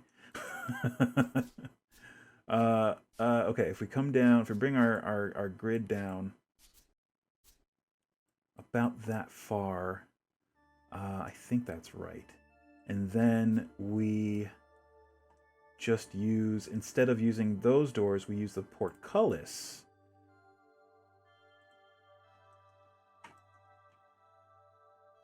Oh, but it's still going to be, well, it doesn't have to be that far up, right? Hold on. Let's come down another half step. There we go. All right, try it now. Let's see. So there, okay, it's hidden. There, all right. There, and there. All right, so this is going to be tricky. So as a GM, you're going to have to come in here and open each one of these, which is kind of hard, but look, there you go. There's the cage trap. And you don't have to do any hide volumes, you don't have to do anything like that. You won't really be able to do a room beneath this room in the level below the dungeon, which is fine. You can avoid this, it's fine.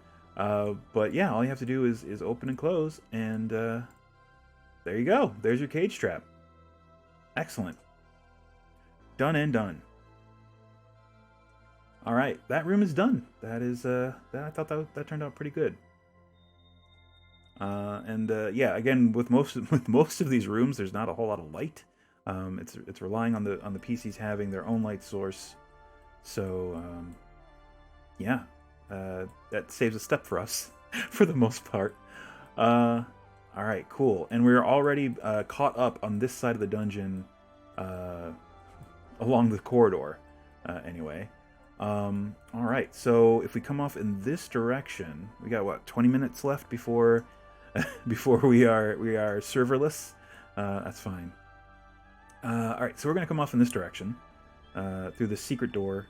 I should probably mark it as a secret door as well. Let's see. Get our slime. We can put him on the torture table. Just so it's let's see, we'll resize him. We'll rename him. Secret door. Rename, and then hide him. Hidden. There we go. Alright. Let me move the grid back up. There we go. Okay, cool. Let's see. What do we want to do for this room? Ooh, teleporter crystal. I love it. I love teleporter crystals. They are so much fun. Another thing I'll have to do is come back through and number each of the rooms, just for my reference. Just because, for instance, especially for instances like this with teleporter crystals, it teleports to room X. Well, which room is room X? You kind of have to mark that before you use that mechanic. Otherwise, you'll have no idea where you're going. So we can come off in this direction quite a bit, and I think we should definitely use that. Wow. Yeah, there's a lot of room over here. Alright, so let's get this corridor rolling. Or this room. Well, I guess it could be a corridor, right? Nothing says it can't be. In fact, I think we just do that. I think we just make another corridor. So the easiest way to do that is if we take this standalone wall, throw one there, come down below the tiles, there we go, and just use this guy again and just make corridors. Make a corridor. Alright. So the teleportation crystal trap. I do like that, and I do want to incorporate that into this, and I think it's an easy add for this part. So the corridor, we'll say that it winds a corner up here, or maybe there's a T intersection where it's going to lead to a suite of rooms over here and a suite of rooms over here. But at that T intersection, right up at the wall, the facing wall right here, there's that crystal, right, for the teleport trap. And that is where we're going to put that. I have used that in a dungeon before, almost the exact same, this exact same way. The PCs, I don't think touched it. I can't remember if they touched it or not. I don't think they did. No. They did end up eventually getting separated in the dungeon from teleportation, but that was because they were fighting Balhanoths, and Balhanoths can grapple a target and then teleport away with them, which is a very fun way to split up your party. Oof. And they have blind sight, so they don't need to see where they're going. They don't need to have line of sight to see where they're going. So they can teleport into other rooms. Oof. Real nasty. Or up a level, or down a level, which makes it real nasty. Alright. So let's see here. Where do we put this T intersection? I think here. That seems good. So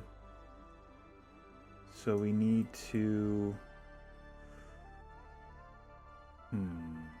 We do have... Yeah, this has to be the same width to make it consistent. So there, that's going to be... But we need to find a filler for this, right? Oh, we actually do. We have, I think we do. In dungeon, the dungeon tile set. This guy. Ta-da! That works. Perfect. I mean, as perfect as you could hope, right? That's as close as you're gonna get. Cool. All right. And then we just continue off in this direction a little bit. And then in this direction a little bit. There we go. And then we want the crystal. Collapsed dungeon. Go back into crystals. We'll make this one blue. And then we'll just set it right into this wall. There you go. There's your teleportation crystal. And it's going to take them somewhere bad. Right? I mean, if it doesn't take them somewhere bad, then what's the... How are you invested? What are the stakes? What are the stakes if it doesn't take them somewhere real bad? All right, awesome. So we worked in the teleportation trap. The room that this comes into, or leads to, or suite of rooms, I should say, the first one's probably going to sweep around in this direction, but maybe it doesn't join up with this room. Well, I'd say it probably doesn't. That room's a dead end. So let's see. Let's see here.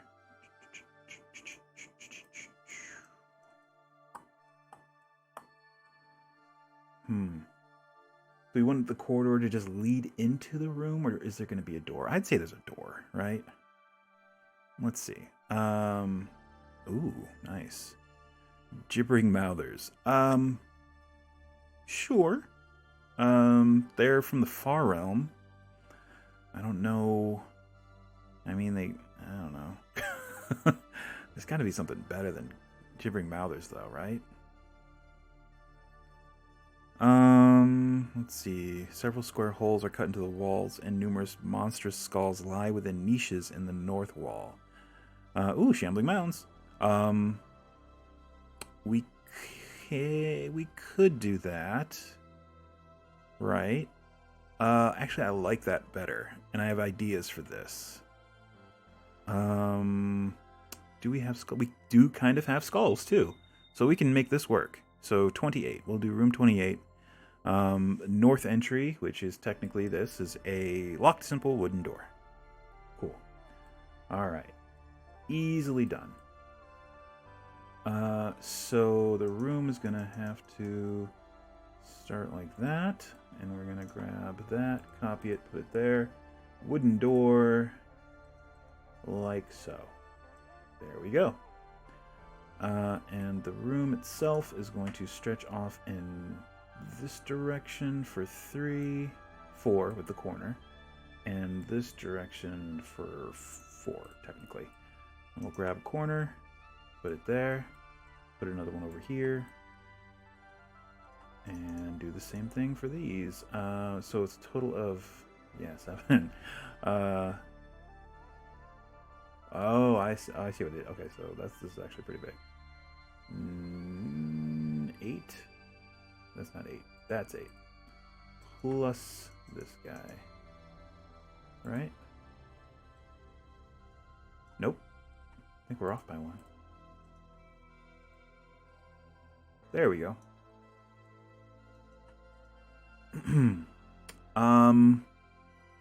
Says there's holes in what wall?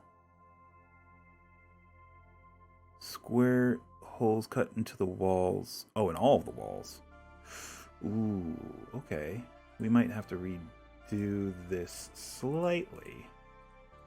Not a big deal. But we can kind of cheat holes in walls with one of the tiles, although how do we might have to make this a combination of things, which I think is fine. Yeah, alright, so here's what we're gonna do. We're gonna use the square block tool, and we're gonna, whoops, lost my cursor. There we go. We're gonna use the square block tool, and we're gonna use the castle ruins wall behind that. Alright, so, and this room is pretty big because we have a lot of shambling mounds that are going to be in here. In fact, we might need to make it bigger. Shambling mounds are large, and 5 of them, that's a lot. So maybe we come this way a little further. Yeah. And cut, and scoot it, and paste. There we go. Copy, click and drag, click and drag. There we go. All right, so the ground in here, I think we want to use the cavern ground that we used before, right? This one. And the reason is, oh, no, I didn't come over all the way there. That's fine. The shambling mounds are mostly gonna be fungus, and we do have some mushroom tiles that we can use to decorate this room, and we are 100% gonna do. Let's see here. Where is it? There it is. Throw a couple of these down. Did that clip? There we go. Now it's working. And then we'll do that. Another one over here. Maybe we'll do that. And another one over here. And another one up here. There we go. Okay. So squares cut in the wall. We'll use the castle ruins block. And we will do just your straight that, but then every other one for the second layer. And then we can put skulls in those gaps. So the bottom layer is just straight across, and then every other one. There we go. And same for this side. And we'll go from this side, every other one.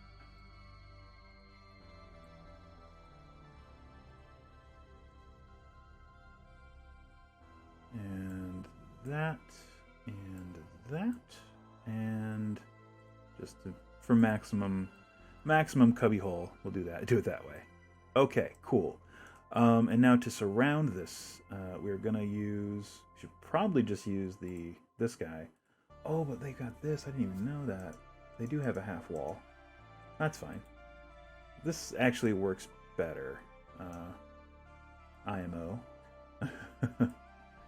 So we'll just do two. Yeah, we can come all the way over. And all the way across there. There we go. There we go. And all the way across there. Whoops. And all the way across there. And the side of this wall. There we go.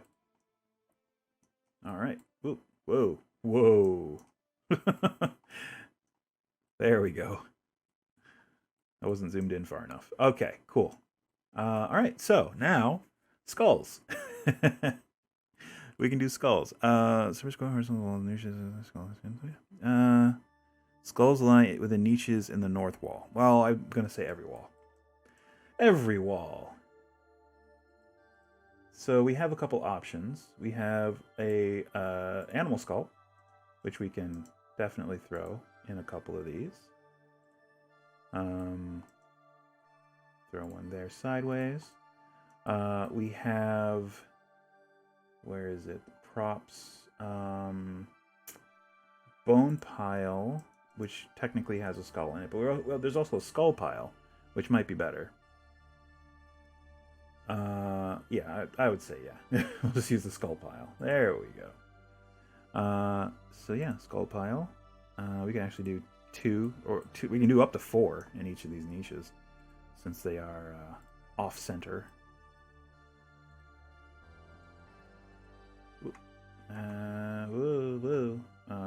Hold on.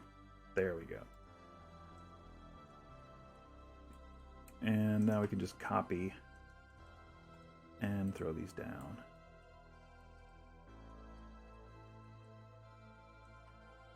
I'll just throw this guy over here. Just one of these over here. Maybe toward the back. It's fine. Like there. And yeah, we can just continue doing that. I'll throw this guy over here. And throw one of these right here. Maybe we'll just copy it and throw that one right there. Yeah. I just work here. When you have full details in a room like this, is it harder or easier to have clues and puzzles? It's if you're working off of like something that's like a module and you're trying to build the dungeon, with the current assets in TaleSpire, it's kind of difficult because they don't have everything. They have most things, and I imagine that it's going to be a very short amount of time until they have almost everything. So if you're working off of something and you need a specific thing for the dungeon, then it's part of the module. It's kind of tough, but I'm working off of this just list of rooms that I created in the donjon on the website Donjon, which is just a random dungeon. So it's not carved in stone. I can embellish here and there and use things that aren't essentially in as written, basically. So I can deviate from this, and it's not a big deal. But if you're working to do an actual like published adventure and you need a specific thing, it's a little more difficult, especially if they don't have it in TaleSpire yet.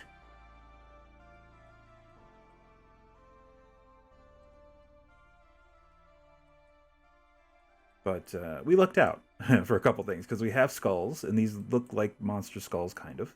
And just, these could be goblin skulls for all we know, right?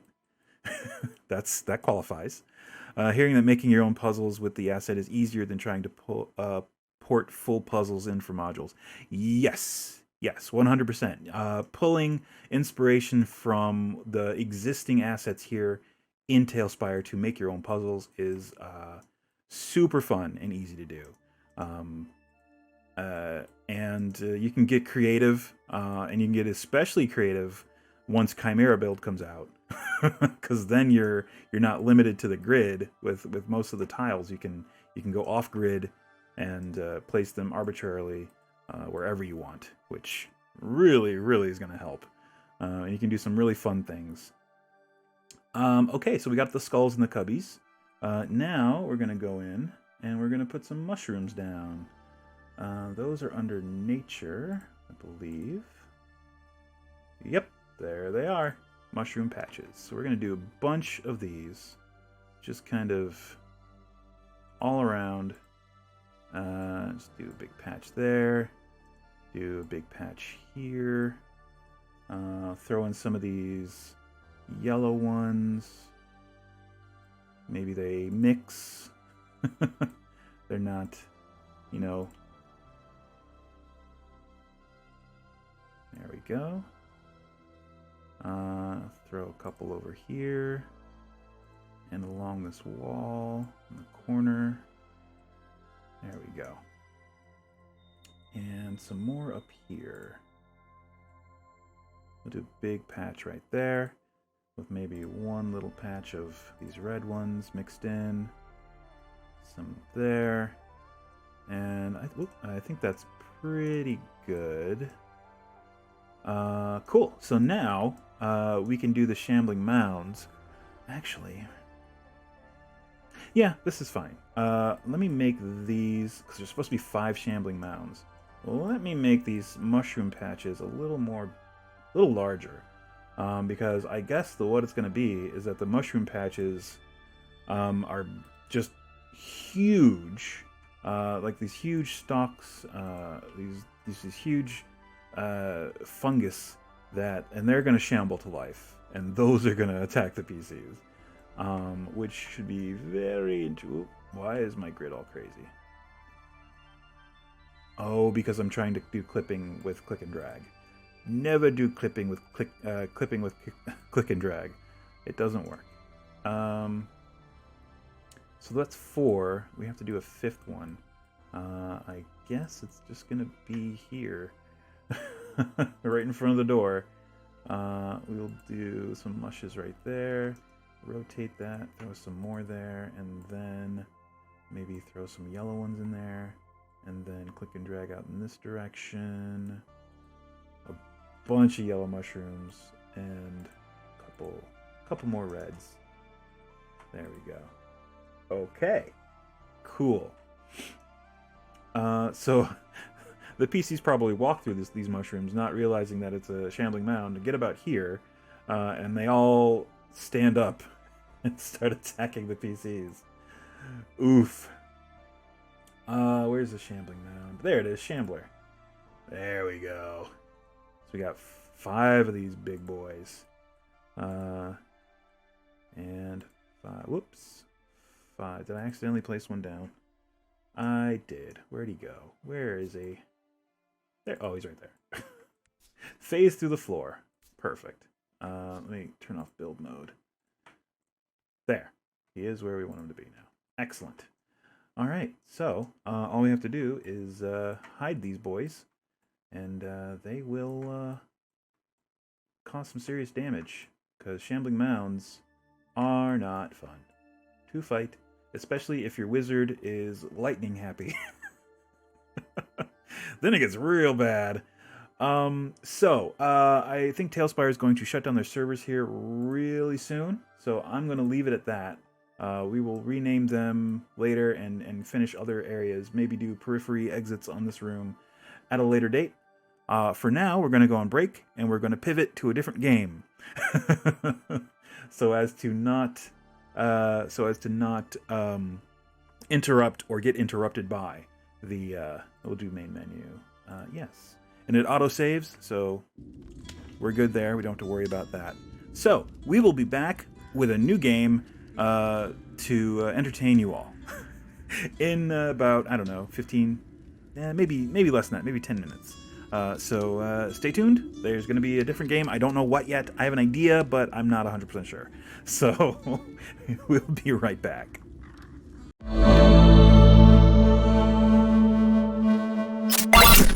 Hey, we're back. So I found a game. There. The music didn't stop. We found a game. Picked a game. Let's see. Let me see if I can get it to work. And also get here. Let me see. We want this. We want a new thing. We want a window capture or game. I think game capture. And it's going to be a new one. And we're going to say full screen because it's just going to be a full screen app. We want to find any full screen app and capture it. So add source. Okay. Yep. Looking for source. Capture any full screen app and done. And then we select that. Where did it go? Where did you go, buddy?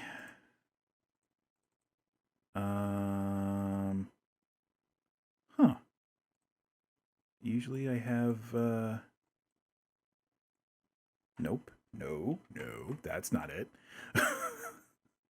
Damn it. Okay, full screen. And, it didn't let me do the dimensions. All right, how about we just say that? All right, there. I'm going to do this first. We're going to resize it first. There, that's the smart way. Resize this first. And get it just about. That's close. Could get it closer. Good enough. All right, and then we drag it down below our title bar. There it is. Oh, nope, that's not it.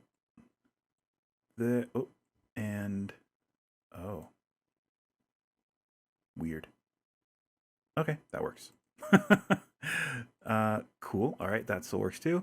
All right, so now we can change it to capture any full screen app.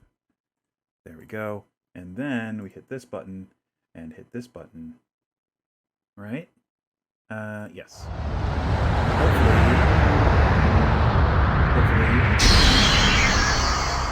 Is it gonna find it? There, it found it.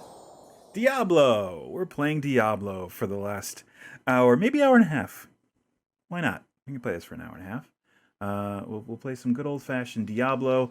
I remember playing Diablo way back in high school. I would go over to my friend's house, and yes, I would go over to my friend's house, and we'd play over LAN, and it would be a whole weekend of just playing Diablo and playing D&D, and StarCraft 2. That was also in the mix.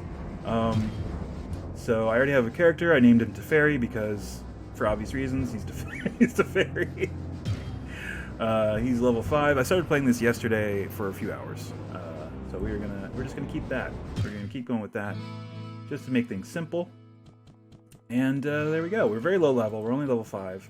I've only reached level 2 of the dungeon. I don't have anything fancy yet. I have a cape of health. I still have my staff that I started with. Quilted armor that I'm debating on wearing, although I don't know. I have a good amount of money. Let me repair this quilted armor. Oh yeah, the music takes you back. Whoa, what can I do for you? Takes you back. Let's repair. Oh yeah, I guess repair that and repair this. Back. Leave the shop. Armor 8, armor 3, but I have -1 damage from enemies. I think the quilted armor just might be better. Honestly. I mean, it's over twice the armor. All right, Johnny Reed, thank you so much. Thanks for stopping by, and thanks again for the heads up. And I think we might sell this buckler. I don't know. I kind of want to keep it in case I find a one-handed weapon that I can actually use. But this cape, I think we're selling it. Whoa, what can I do for you? I will sell you this cape you just fixed for me. Thank you. And we're done. Leave the shop. Okay. I have potions of rejuvenation because I was lucky enough to find a shrine that turned all of my potions into potions of rejuvenation very early. So I still have 4, luckily. I should probably go and grab more regular magic mana potions. That's a scroll of healing. I'll keep that. And we will swap this out for the potion of full healing as a panic button. Let's go talk to Adria over in her shack and see what we can get. Can I actually exit out of this? And nope. Nope, I'm stuck in here. So I'll have to exit the game before I do any changes. Hopefully the music isn't too loud in the game. It doesn't look like it is. Oh, I can actually... Oh, no, I can't. I sense a soul in search of answers. Alright, potions of mana, please. Give me all of your blue liquid.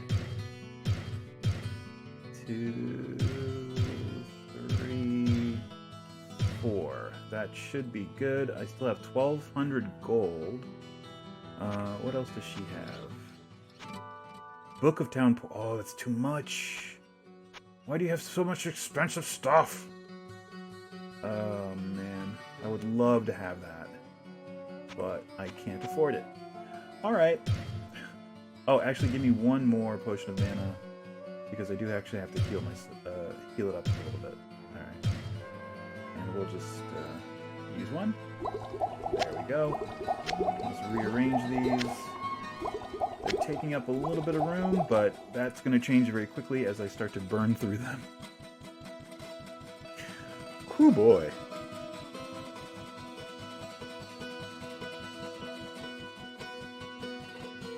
Oh man. I didn't realize how narrow this screen was for the game. I would have used a different thing. Oh well. I have a lot of black space on either side of the game itself. Meh. Alright. Let's get back to some dungeon crawling. Yeet!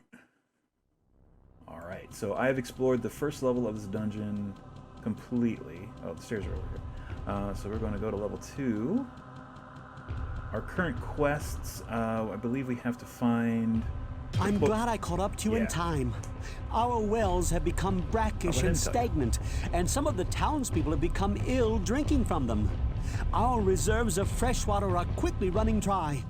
I believe that there is a passage that leads to the springs that serve our town. Please find what has caused this calamity, or we all will surely perish. Okay, so I believe I found the path for that, but I have not gone through it yet. I still have a decent amount of this level of the dungeon to explore. I've got Firebolt on right now. I think I want to switch over to Charged Bolt, just because that's my staff, and I don't want to use up my mana too much. Oh my god, I suck at that. Ow! Bastard. How did I miss all the times? Oh god. Okay. Okay. Doing great. Doing great. Oh, I hate these things. Oh, they suck so bad. Just die. Oh, good lord. A dagger. I can use a dagger, right? Ugh. Alright, back to inventory. I'm gonna fill it back in with these potions. Yay. And I'll use the scroll of healing, why not? Alright, so yes, daggers I can use. That's pretty good. Damage 2 to 4 for that one, damage 1 to 4. Alright, it's not better than my staff. So maybe I don't want it. Maybe no. Alright, let's close that. Let's keep looking around. Ooh, is that a shrine or is that... Oh, there's a bunch of gold. Oh, that's definitely guarded by something bad. Alright, well... I'm gonna save it. And then open the door. And, of course. Okay, probably more. Oh, yes. Oh, yes, so many more. So many more.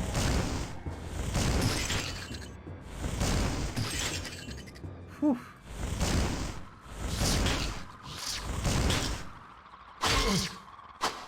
die, please die, please die. Oh my god. Okay. How many charges do I have left? 4. Awesome. Alright, we're going to switch from that to Firebolt. Yikes. But, good news is, we got a lot of money. And a plain-ass cloak. Awesome. What am I going to do with that? It looks neat, but I can't do anything with it. Ugh. Ugh. Alright. Give me all this money. Just give me the money. I mean, I might be able to sell it, but I don't think I'm going to get much for it.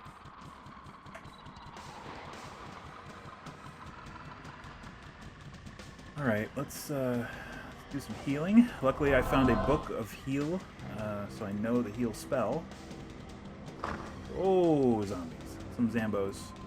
Nope, no, oops. That was wrong. Got him. And... got them all. Good. Worth it. I don't know what the shrine's gonna do. Energy comes at the cost of wisdom. Uh-oh.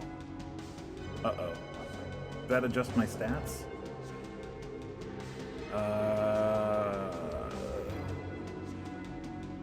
Maybe? I can't tell. I don't remember what I was at. Oh well. Nothing appears to be out of place. Alright. Did it increase my hit points? No, my strength is still the same. My vitality is about the same. Maybe. I don't know. I can't tell. It's gonna heal up there and attack this Skellyman. Get him. Get him. Get him. Get him. Alright.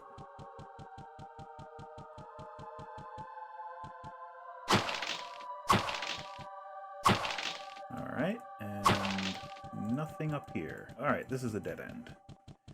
Cool. Cool beans. Ugh. Let me get resituated here. There we go. Alright, and there's an area over here that I have not explored.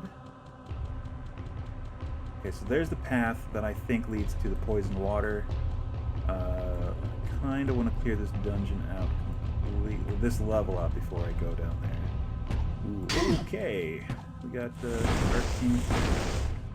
We got Skull. Ooh, level up. Sweet. And staff. Ooh, I like.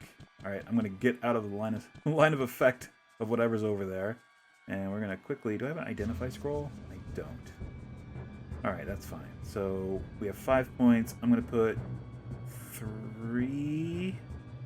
How have I been doing this? 2 in magic, 2 in dex, and 1 in vitality. There we go. Alright. And I don't know what the staff does. Ooh, it's a fancy staff. Yeah, I don't have a scroll of identify. So we're going to have to wait till we get back to town. I'm going to move this dagger over here. I'm going to move the scroll over here. And move these potions down here. There. Optimize inventory. Alright. What horrible things are up? More skeletons. And a bunch of devil can. That's good.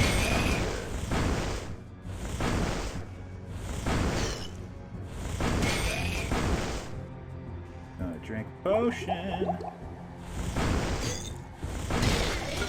Ooh, that's a skull cap. I don't know if I can wear that. Maybe. Maybe I can, maybe I can't. Scimitar. I definitely cannot wear that. But I can sell it. Ah, dang it. Alright. Ah, jeez. Got him. Oh my god, every barrel has a skeleton. I'm just gonna assume that. Give me one of these. Okay, so I can wear a skull cap. Awesome. I will wear it. Extra armor, always welcome. I would like to go get it repaired. Ooh, potion, thank you. And explodies. That's less good. But luckily, I was not affected. Got him. Oh, this is a big room. Okay. Ooh, gold. I'll take that. Thank you.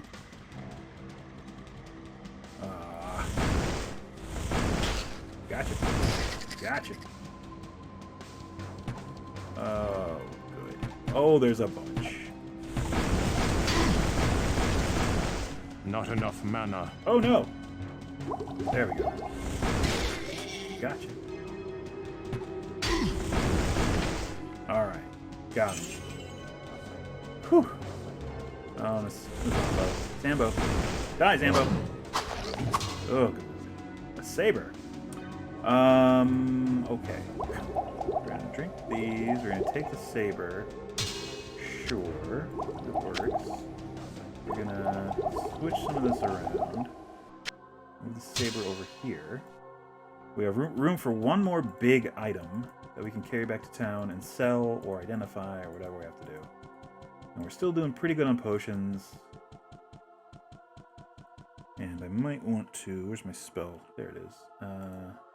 Gonna go ahead and heal up a little bit. There we go. Oh no, what's over here? It's a new area, and of course, skeleton archer.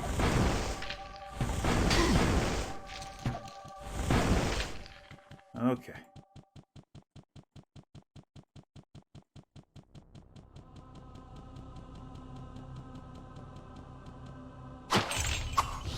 Whoa!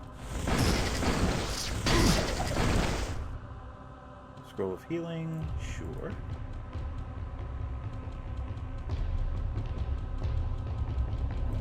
Okay. Oh! Alright, I'm gonna really quickly drink that, and then rest away. Alright. What? Got him. Alright. I'm gonna drink that too. Whoops. Did not mean to cast that. That's fine.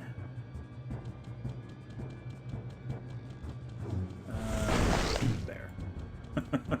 And you're dead. And there's nothing over here. Cool. Cool beans. I'm fine with that, I think.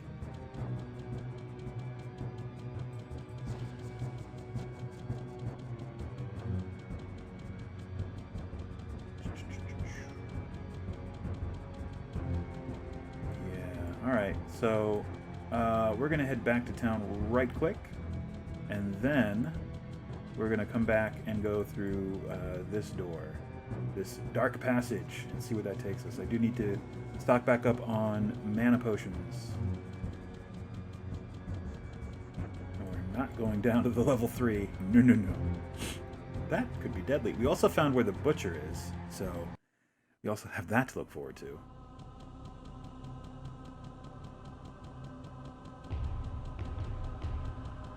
Alright, up we go.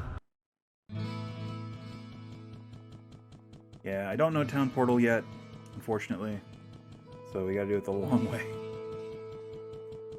Oh yeah, I'm completely out of mana potions.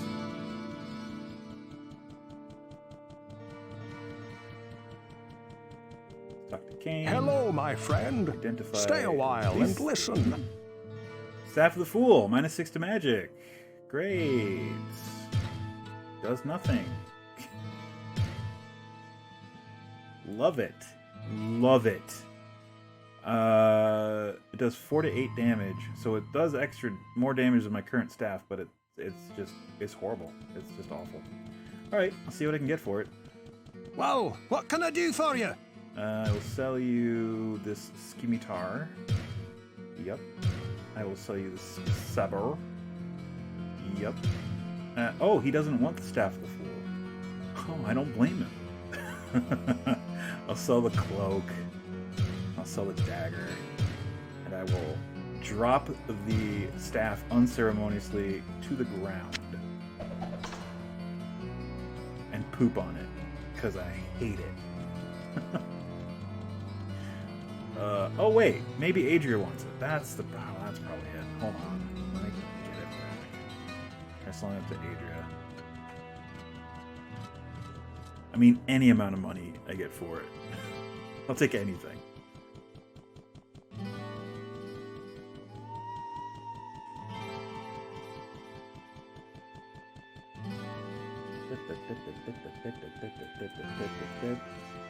I sense a soul in search of answers. Sell you.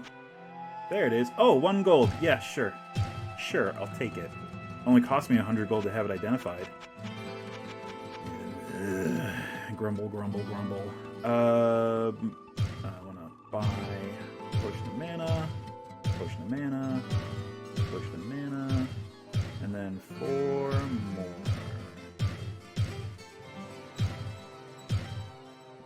There. What else do you got? That's under 1,300 gold. Nothing. Pearl Longstaff. Resist magic 28%. Warrior Staff. Yeah. Those seem really cool. I can't afford them. So, that's awesome. Cool. Alright.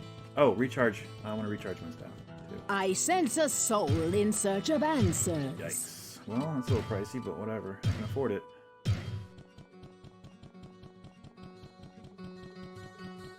Do I want to just get a bunch more potions of mana? Some healing, Inferno. Let's throw that down there.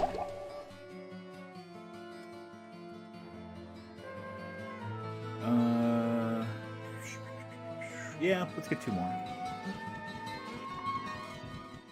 Get 2 more potions of mana while we're here. I sense a soul in search of answers.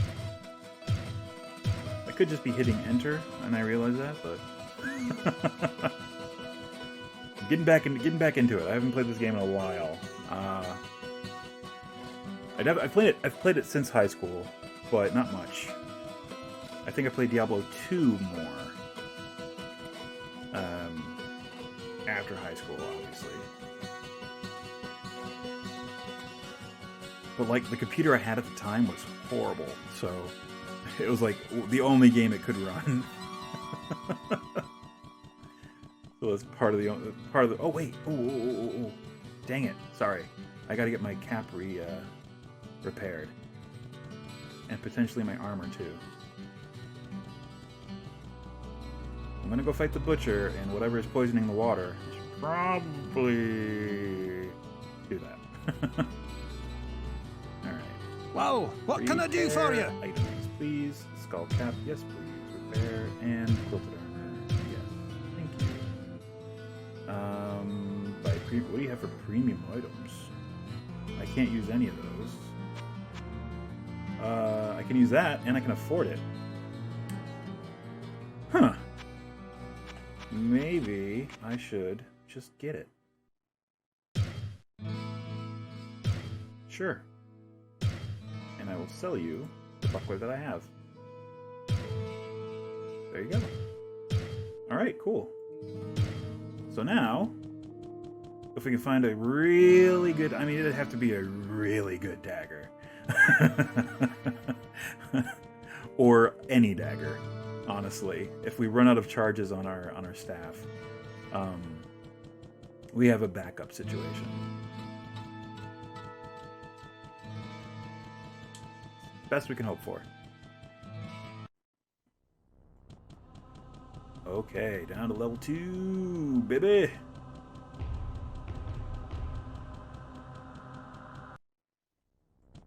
Man, that load time, I remember it taking so long back in the day. Now it's just like, oh, okay, loaded. You're ready, loaded.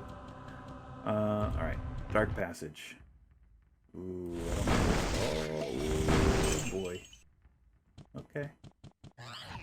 Oh no. Okay, I'm gonna switch up to Charged Bolt from my staff. Back up in there. Whoops. Okay, that's one charge gone. That's fine. Ooh. Hey. It worked out in our favor.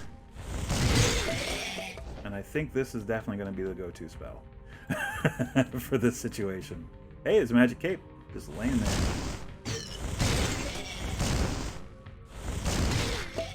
Got him. And it's a good thing that I also know charged bolt. I don't need my staff to cast it. Got him. Kind of a crapshoot. Ah. Ow. Ow. Alright, I guess we'll stick with casting the spell and not trying to attack them. Doesn't really seem to be working out for me. Oh god. Oh, we got goatmen now. That's bad. Okay. Go around this corner here. I'm gonna throw a couple of these in my inventory. Or in my quick bar. There we go.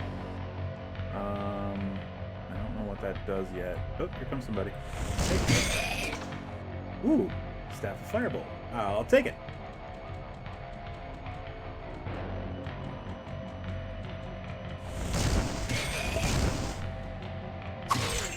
Aha! Got him.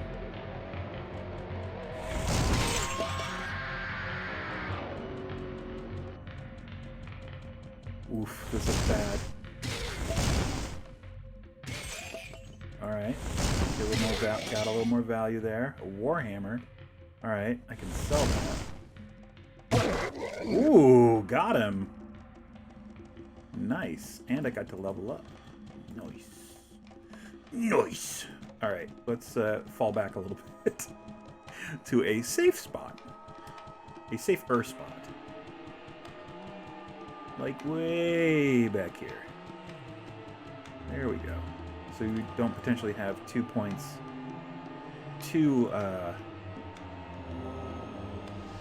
blind spots. Alright, so we'll do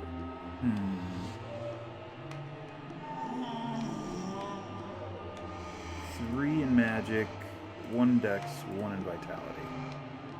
There we go. And this is some creepy music.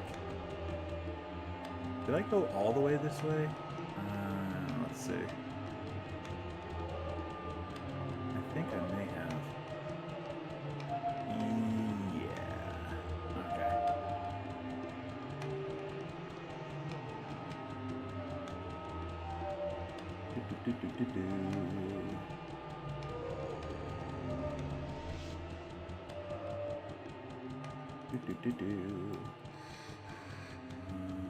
What's over here? Oh, hey. Oh, that was a curveball.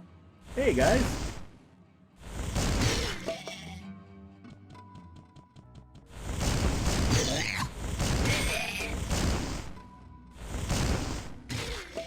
Got him. How many more charges? 5 charges. I'm going to switch to the spell. And not use... Oh, that way I can just use mana to replenish it.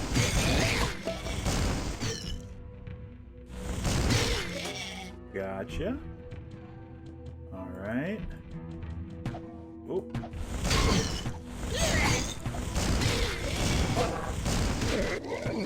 Alright, we're gonna switch. We're gonna drink one of those. We're gonna switch up to Firebolt, and we are gonna blast this fool.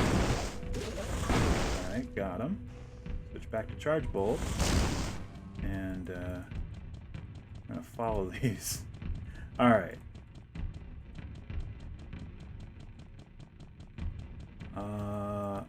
Is this the source? Do I do something to this to fix it? I forget. Oh, I have to kill all of the things in here. Right. Now I remember. And that should do it. That's super simple. I mean, I was gonna do that anyway.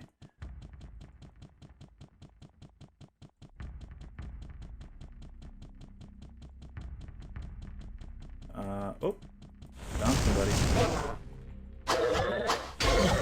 Whoa! Whew. Did it. We'll use one of these. There we go. Okay. That was close. I think we got it. Let me go check the water. Yep, we're good. Although that doesn't look drinkable either. But I guess it's a different color. Whatever. I guess that works. So do we have to return to that dude to get a reward, or how does this work?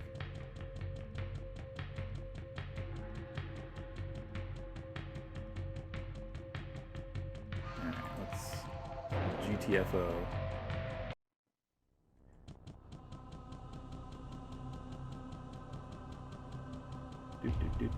Do.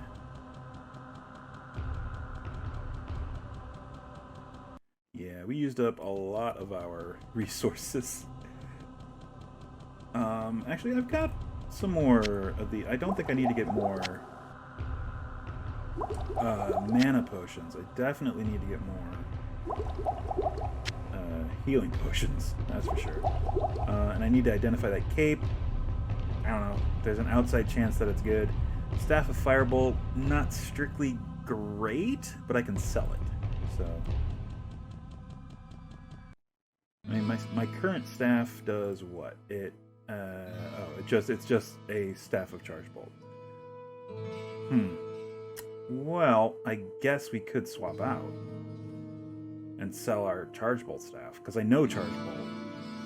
And whether I cast it from the staff or from me, it doesn't really matter. How many charges does this one have? Oh, 42. Wow. That's more than that one. Cool. Alright, so maybe we just swap out. It does more damage. So, yeah. We just have to get it repaired, and I think just repaired. I think it's fully charged.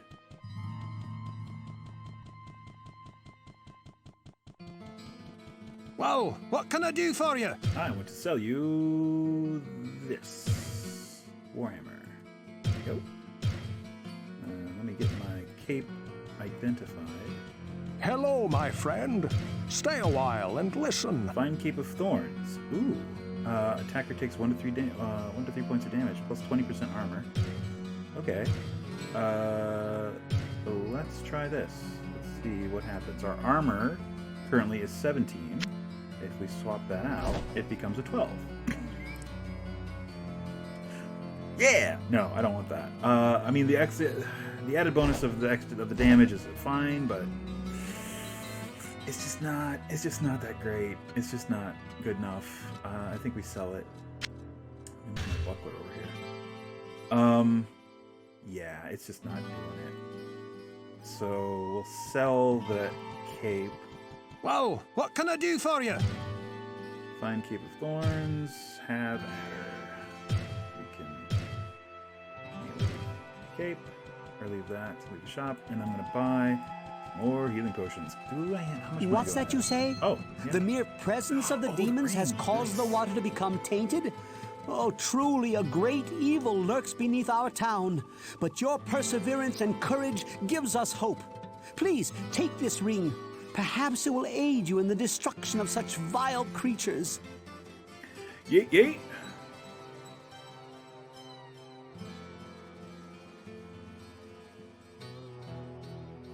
All right, that is a Ring of Truth, gold. It's got a gold thing of it. Oh, I have to get it identified.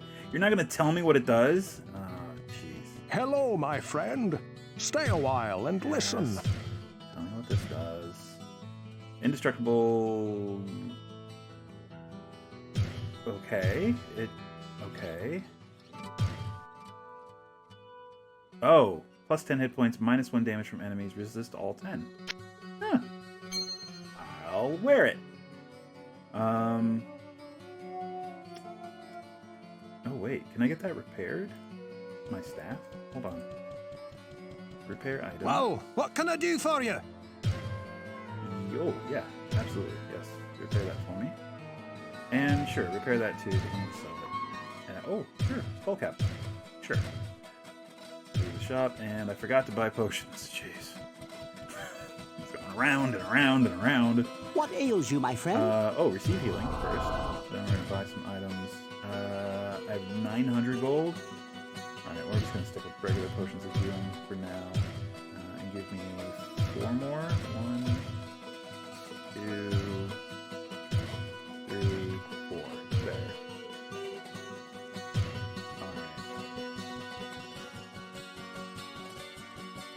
Okay, let's see what we got in here. Okay, yeah, they're lining up pretty good. I'm going to swap that out because I'm going to sell this guy. Now we have a better staff. It does a little bit more damage, and it has the, in fact, we can go ahead and select our, oh, it's already selected. Automatically did it for us. Great.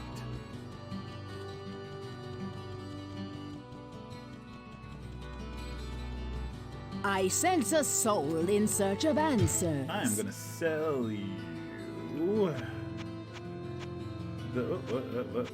this guy. Oh, 130 gold, really? Fine, whatever. I can't afford anything fancy, so... Oh! The potions of mana are only 12? Nice! Oh, wait. That's if I sell them to her. I'm buying... 50. Doi. A doi. Alright, give me 2? I think? Oh, I can't look at my inventory while I'm in there. Alright, leave. Inventory. Oh yeah, that's more than enough. And we're gonna use one right away. So, there we go. Scroll of Inferno. Swap that over here. Keep the Scrolls of Inferno over there. Okay. I think we're in good shape now. We have a magic item now that we're using, so that feels good. The ring, that'll help actually.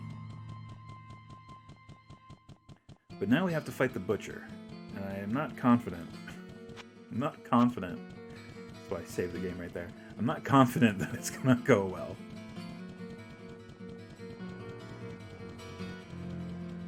Let's see.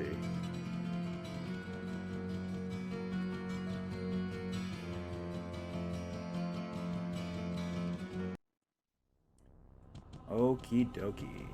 Time to get going. Go down another level. And I mean, we're gonna try to fight the butcher. I mean, that's what we're here for. I mean, am I the right level for this? Let's see. Level 7. Maybe?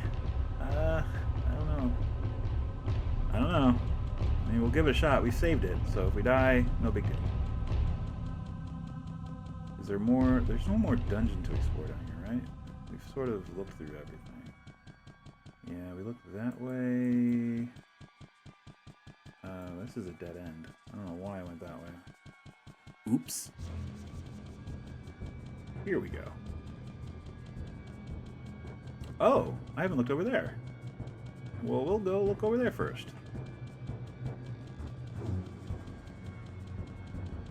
Oh, it's a bunch of these guys. Hey, guys. What's up?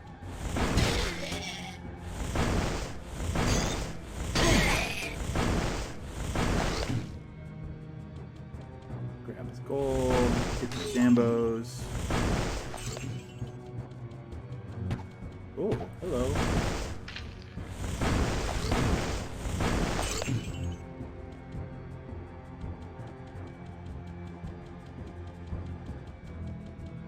Okay. Ooh, that's a potion. I'll take it. The Zambo. Ghoul, technically. Whatever. Another ghoul. One of these things I hate.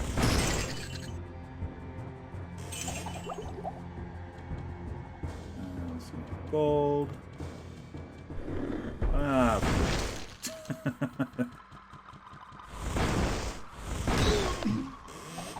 Ooh, full healing. Nice. I will need that for the upcoming horribleness of having to fight the butcher. Oh, you died. Just die. I've used 30 charges on it already. God. Oh, a door. Alright, we're gonna switch to, I don't know. Oh!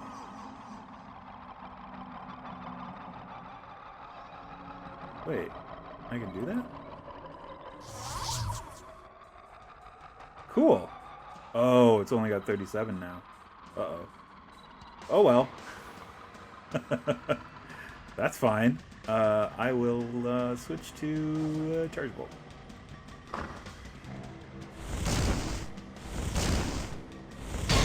Wow, 3 whiffs. That feels real bad.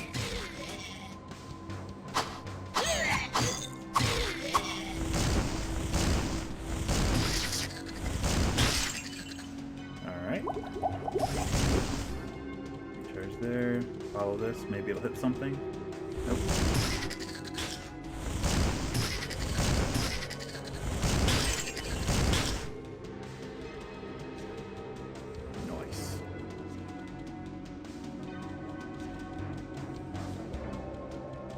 Alright, we explored that area. It had stuff. So I guess it's the best that could be hoped for. Alright, we're going to switch to heal ourselves. We're going to consume one of those. We're going to throw this into our quick bar. And we're also going to throw one of these into our quick bar.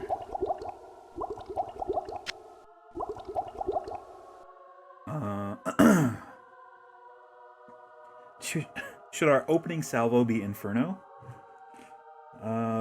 Maybe. We can do that. Healing scroll 2. Alright. Okie doke. We are 100% gonna save it. Again. Yeah, that's the butcher's room. This is not gonna go well. This is not gonna go well. Alright, save game. Let's see. Spell. Let's do Inferno. And let's open the door. And fresh meat. Here. And do this.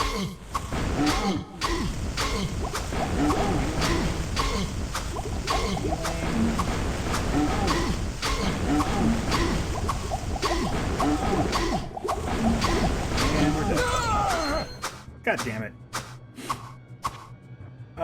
Okay. Load game. Oh, well, we're right here. Cool.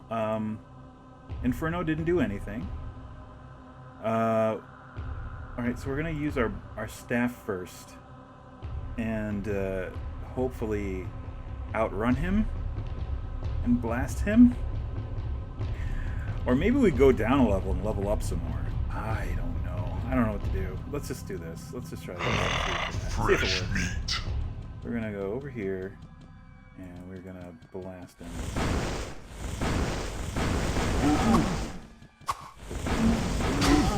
Ow, ow.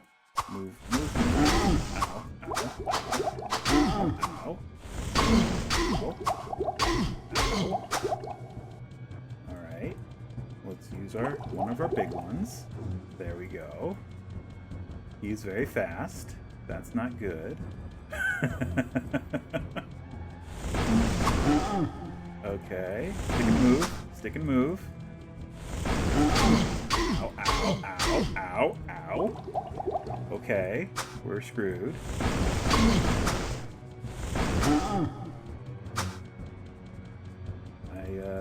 I don't have... Oh, there's a potion. I didn't know that. There we go. Ow.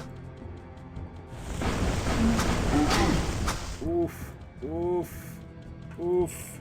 Spell. Heal. Move. Move. Move. Move. Move. Spell. Spell. No. I have to get some hotkeys on these spells because this is not working. As it stands, we're just going to try to run out of the dungeon. Hopefully that works. Oh my god. Which way do we go? Which way do we go? We go this way. We go this way, and then this way, and then this way. Oh, he's hung up. He doesn't know how to deal with that. All right, we're gonna heal. We're gonna use one of these. We're gonna switch our spell to this. We're gonna hit him. Leave. Suck on that. Suck on that. Oh boy. Oh, we still have a bunch. All right, so we can regroup. Good. All right, let's regroup. He's going to be there right when we get down there. We're going to have 0 time to deal with anything. All right. Yikes. All right. Oh, also, I'll just leave that out. We will hotkey our spells here. So I guess the Fs that I can see that my microphone isn't blocking. We're going to do F. Can we do that? Oh, maybe not. Hold on. Is it Shift F9? Oh man, I don't know. Well, we'll save it. Spells. Healing.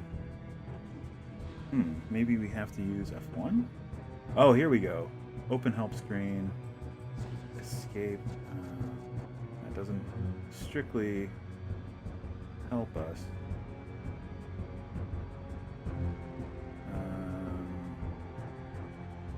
Yeah, that's F1 again. F2? If I hit F2? What if I hit spells and then F2? Will that do anything? No. Okay. Well, we can't do that. I thought we could. I remember that being a thing in the past, but I could be wrong. Alright, so we're going with Charge Bolt from our... Oh, God.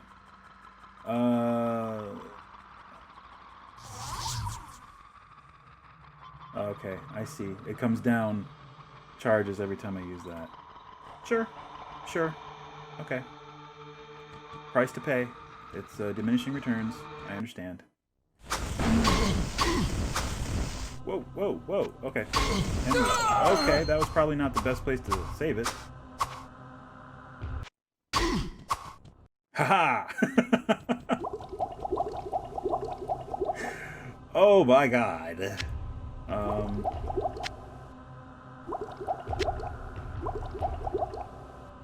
Alright, we gotta stick and move. We just gotta move.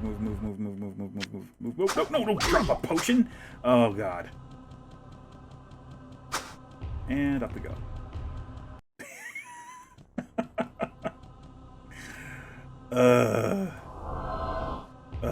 Okay. Take one of those. Back to that. No. No. There we go. I don't know if I can do this. Whoa, hey, how's it going? Whoops. Ow.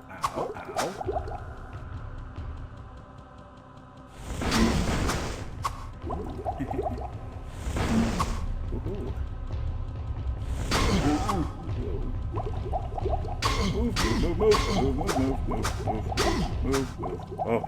Oh, now just run. Just run. Oh, good Lord. Whew. There we go. I accidentally turned off my map, mashing my keyboard. This is gonna be a project to kill this guy. Good God. An expensive project, because I made no more money since I went down there, I don't think. Good day. How may I serve you? Talk to her. When Farnham said something about a butcher killing people, I immediately discounted it. But since you brought it up, maybe it is true. Oh, it's true. It's 100% true. All right. How much money do we have? Probably not much. Oh, okay. That's not bad. We can restock. At least we can restock. What ails you, my friend? Yes, please heal me. Thank you. All right. Potion of rejuvenation, yes. Yes. Potion of full healing, yes. Yes. And then a bunch of just regular potions. Okay. And then the rest we're going to use to repair our items. I don't have anything to sell. Nope. Nothing to sell. What can I do for you? Repair items. Yeah. Spellcap and gold garner. Shop.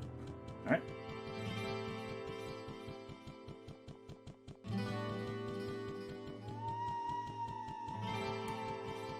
Oof. I would use Charged Bolt, but that has less of a hit rate than Firebolt.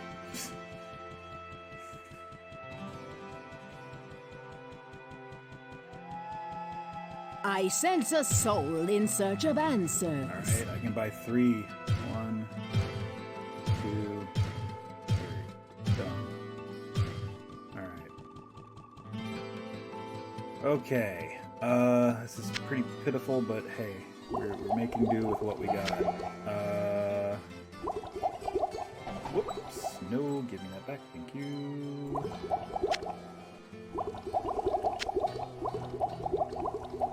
Go. I guess I'll just leave all those along the bottom. Doesn't matter. I used both of my Scrolls of Inferno. Those are gone. I have 13 gold left. I have a very bad feeling that he's not nearly as hurt as I hope he is. I have 25 charges left on that. Fine. It's just gonna have to do.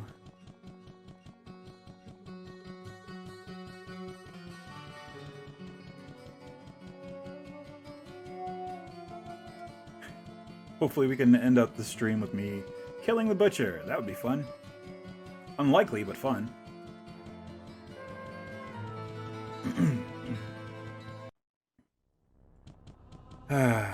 Okay.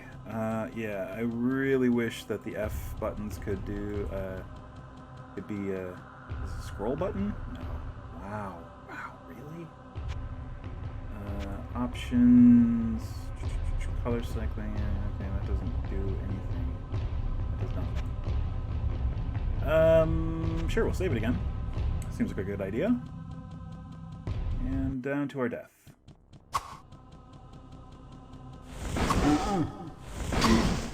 Ooh. Alright, stick and move, stick and move.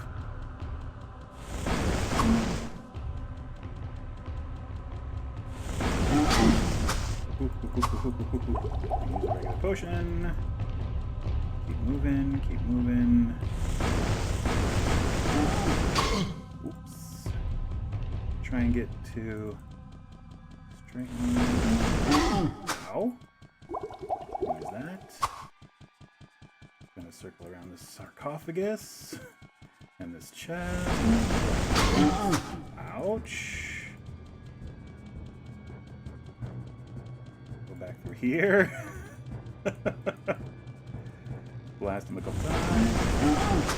Okay, okay, okay, okay. Not going down there. Not going down there. No, no, no. No, no.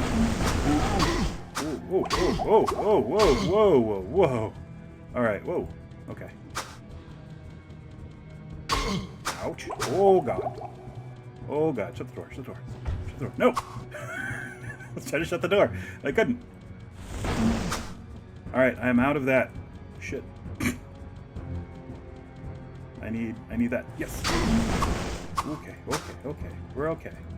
We have 5 and 6. Let me get on 5 and 6. There we go. Doesn't matter. We're about to die. Gotta move, gotta move, gotta move. Oh god. Gotta move. Gotta get out of here. Gotta get out of here. Oh boy. Alright, the best I can hope for is to get a few more pot shots in as he approaches. If he approaches. You done? You done with me? What are you doing? Butcher? Hello? Oh god! No! No, no, no, no, no, no, no, no, no, no, no, no, no, no, no, no, no, no, run, run, run! Oh, God.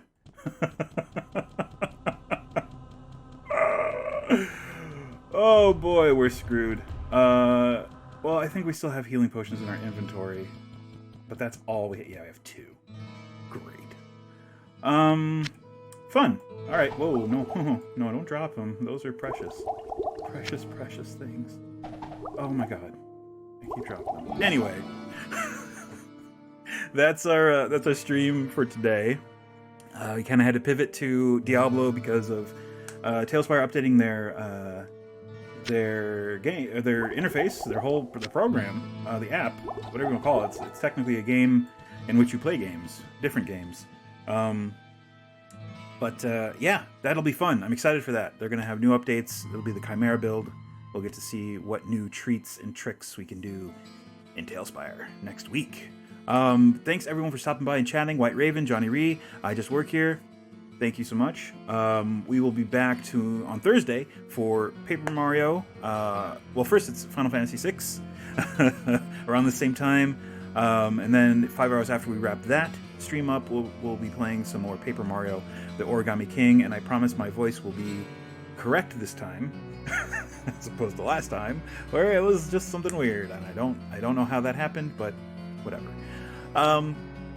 If you are looking for a game of Dungeons and Dragons to play monthly, I run 2 games monthly through Eventbrite. The things are right up there right now, and there it goes. My name is Dice and Brews over on Eventbrite, so you can check it out if you're interested. They are on the second Sunday and Tuesday of every month.